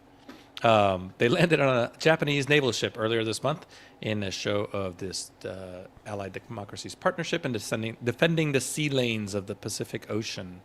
Aircraft from Fighter Attack Squadron 242 successfully conducted the first ever landing aboard this Japanese ship Izumo, following modifications to allow short takeoff and vertical landing aboard the traditionally helicopter carrier. The demonstration shows that the Marines could operate the ships from the ships of allied democratic nations in the event of a crisis with communist China. If you haven't been watching the news, it's a thing. It gives Japan some new capabilities some 75 years after that nation last operated an aircraft carrier. According to the Japanese Self-Defense Force, they said that this trial has proven that the Japanese ship Izumo, hold off on those pictures, Matt, we're not quite there yet. The Japanese Izumo has the capability to support takeoffs and landings from short takeoff and vertical landing aircraft at sea, which will allow us to provide additional option for air defenses in the Pacific Ocean. There you go. So that's pretty cool. The F-35 continues to prove itself in other countries, and I think we've been flying off the British aircraft carrier. Second part of the story, Matt was getting ahead of himself in the pictures because he's so excited about all these military things. Yes, all right. This other one comes to us, and if he's savvy enough with the buttons, that's a challenge. There is a good video on this. The story came from theaviationist.com. The video is on Twitter, but this MC-130J, this is Commando 2, landed on a highway in Sweden to unload the HIMARS artillery system during a special operations exercise. This HIMARS system is essentially a very small, contained rocket defense system to protect troops on the ground, but it's not really easy to carry because it's a bunch of rockets. So they landed on this highway, and then that HIMARS system was actually loaded onto a Swedish C-130 on the island, Gotland Island. Really interesting training mission that happened on 23 October. There you go. So this is all in the Baltic Sea. The American Special Operations aircraft arrived over the road segment used for drills and formation with these Swedish C-130 and 2 Gripens fighter jets, which was pretty cool. So I'm sure Jonathan Warner and his buddies all have some really great pictures of that. The MC-130J belonged to the 67th Special Operations Squadron out of Royal Air Force Mildenhall. That is part of the 352nd Special Operations Group. Carlos, you may have actually been on this aircraft. It is one of the ones that was there on the ramp when we were doing our little That was tour. awesome. Yeah, so there you go. You saw how big it was on the inside, and you can watch the video there that Matt is playing out. If you're listening to the audio version, you can probably go find this on YouTube somewhere or on Twitter. But it's a pretty big truck falling out of the back of a MC-130 Special Operations airplane. So there you go. Mission of the MC-130 is pretty much low-level, all-weather, all-terrain infiltration, exfiltration, resupply of Special Operations forces by airdrops or landing in remote airfields. They can also be used for this kind of thing, which is called a forward area rearming refueling point. And yeah, there you go. This is what the folks train for, and perhaps there is a little bit of strategery doing this on Gotland Island because it's a fairly strategic point in the Baltic. So the next story is on the nationaldefensemagazine.org, and Air Force leader pushing for new airborne early warning aircraft. Actually, funnily enough, I saw a EC-135 today, actually, flying overhead. The Air Force is eyeing Boeing's E-7 wedge-tail platform to replace its aging airborne early warning and control capabilities, a service official said on the 25th of October. General Mark Kelly, commander of Air Combat Command, said the E-7 wedge-tail could be the ideal solution to what he called the multispectral problem of updating the Air Force's current air domain surveillance capabilities Maintaining the Air Force's fleet of E-3 Sentry AWACS will only become more difficult as the aircraft age, Kelly said during a webinar hosted by the Mitchell Institute for Aerospace Studies. Kelly admitted that he wasn't entirely sure of when the E-7 Wedgetails could enter service with the Air Force, but said that he would have liked them in the Air Force's inventory 2 years ago. According to a notice on the 19th of October, the Air Force awarded a contract to Boeing for an analysis of the E-7A's cyber security spectrum allocation, open mission systems and other capabilities. The fleet of E-3 Sentries currently operated by the US Air Force were built during the 1970s and 1980s and can conduct airborne moving target indicator or AMTI missions for the force. However, the maintenance is growing more complicated and expensive as the years pass due to a limited supply of parts. When asked whether the force was considering options besides the E-7 from other companies, Kelly said he wasn't aware of another platform that he could be fielded in the time of the horizons that the Air Force needs. The E-7 has already entered service with the Royal Australian Air Force and the United Kingdom's Royal Air Force, announced in 2019 that it would also purchase 3 aircraft from Boeing. That's the Royal Air Force. Meanwhile, Kelly also addressed a request for information for the Advanced Tactical Trainer released by the Air Force on October the 12th, and said that he wasn't positive on the exact timeline that these planes will be fielded. The additional aircraft, along with the T-7A Red Hawks already ordered by Boeing, will replace the T-38 Talon jet trainers. He said the Air Force needs a platform that can help bridge the gap between initial pilot training and more advanced operational level training that the Red Hawk may not be able to fill. He said that I need to get our aviators as soon as I can into something that's not such a relief from a 1964 T-38 to a 2021 F-35, Kelly said. Because right now, he said, I put that tactical bridge on the shoulders of our young instructors on the flight line. Wow. Now, I must say that because of the position where we live here in East Anglia on the east coast of the UK, as well as Armando knows as well, but where I spend quite a lot of the day at a particular part of the journey where I go and deliver each day is on the main arrival flight path for Mildenhall. So I get to see plenty of the AWACS aircraft flying overhead there, along with other stuff. But yeah, it's good news. So Matt, you have got the next one, and this is awesome because this is about an aircraft that we should never have got rid of here in the UK, in my words. Okay, fair enough. So this is on the warbirdnews.com website, and the headline is Sea Harrier FA2 taxiing under its own power in the UK. So the internet was abuzz a couple of weeks ago with a video featuring a former Royal Navy BAE Sea Harrier taxiing around an airfield under its own power.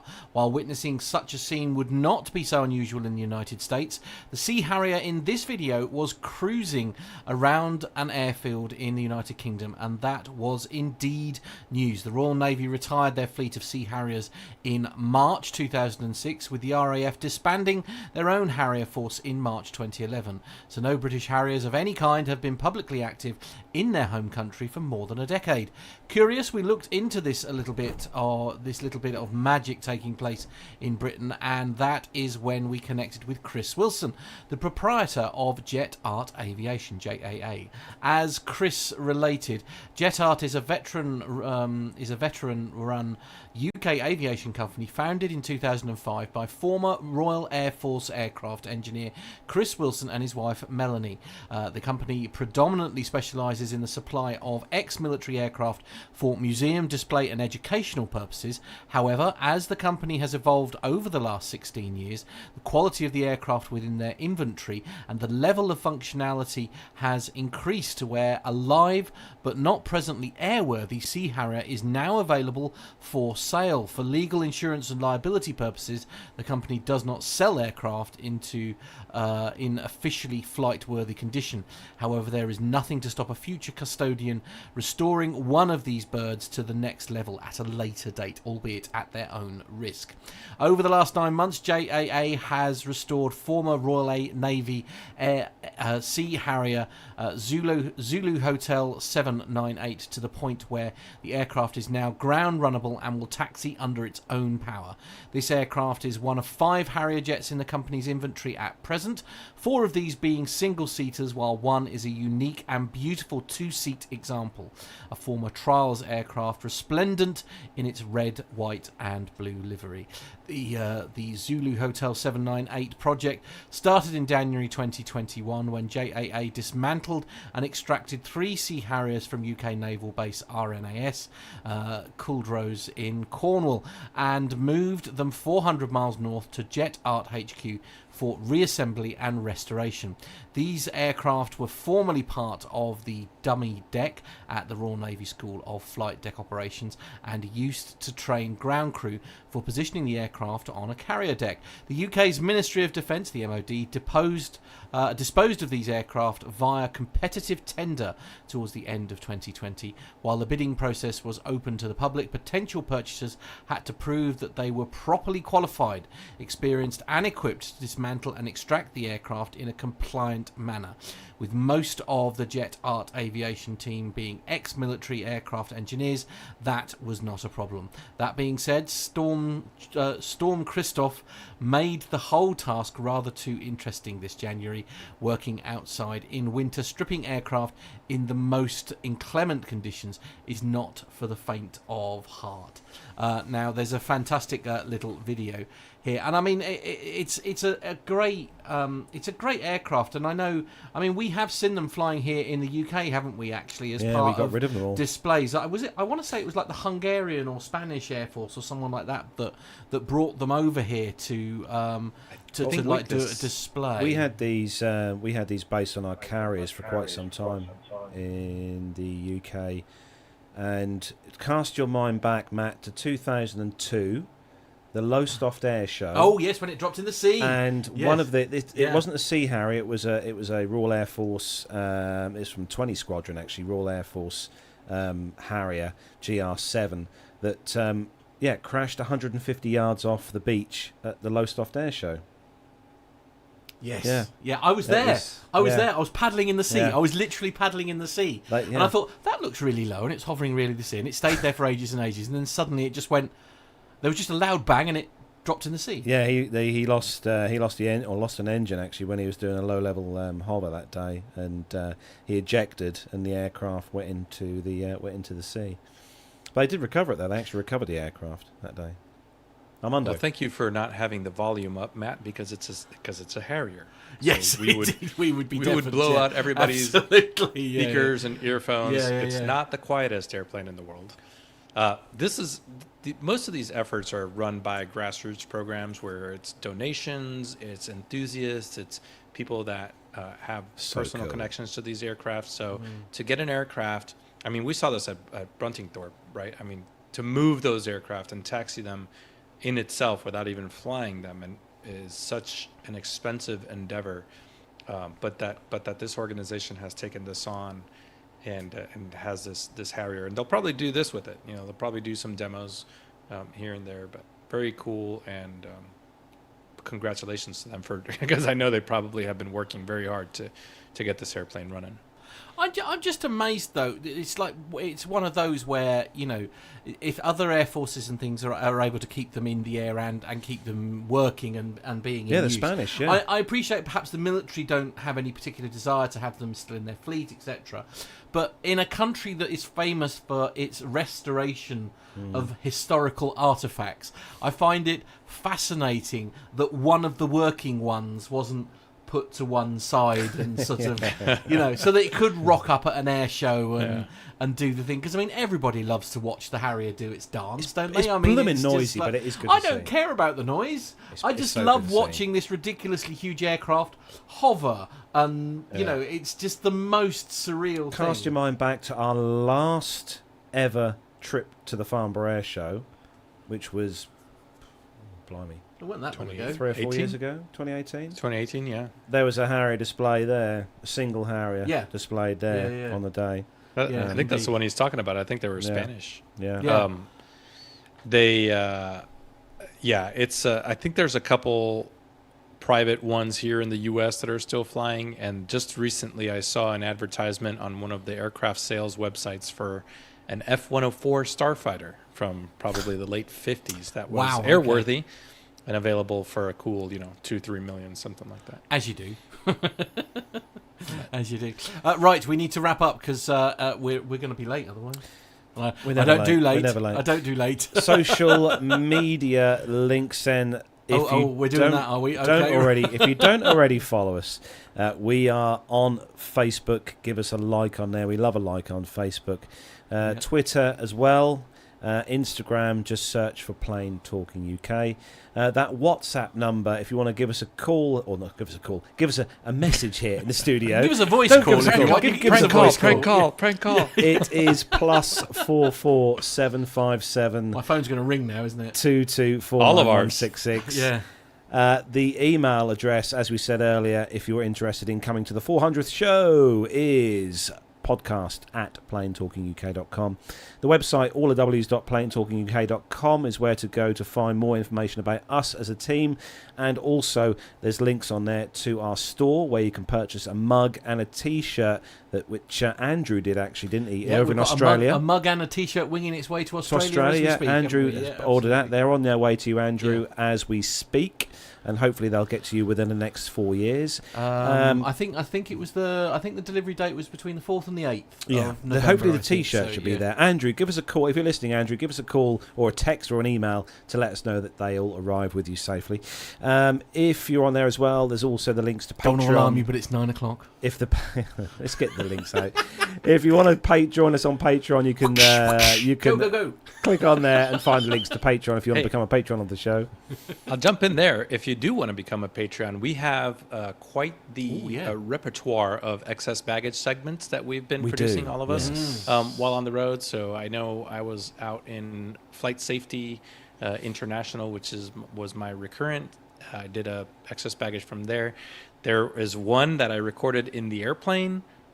Carlos recorded from his last trip that he was just talking about. Yep. So, hey, we don't set a price or anything like that. It all goes to help the show and help get good kit and good technology. I don't know anything about it. These guys usually just send me a link and say buy this, and maybe you get to see a little bit different side of us as we produce some of those excess baggage statements. What do we call it? Segments. Yeah. Excess baggage, yes. So, like I said, the link is on the website if you want to become a patron of the show.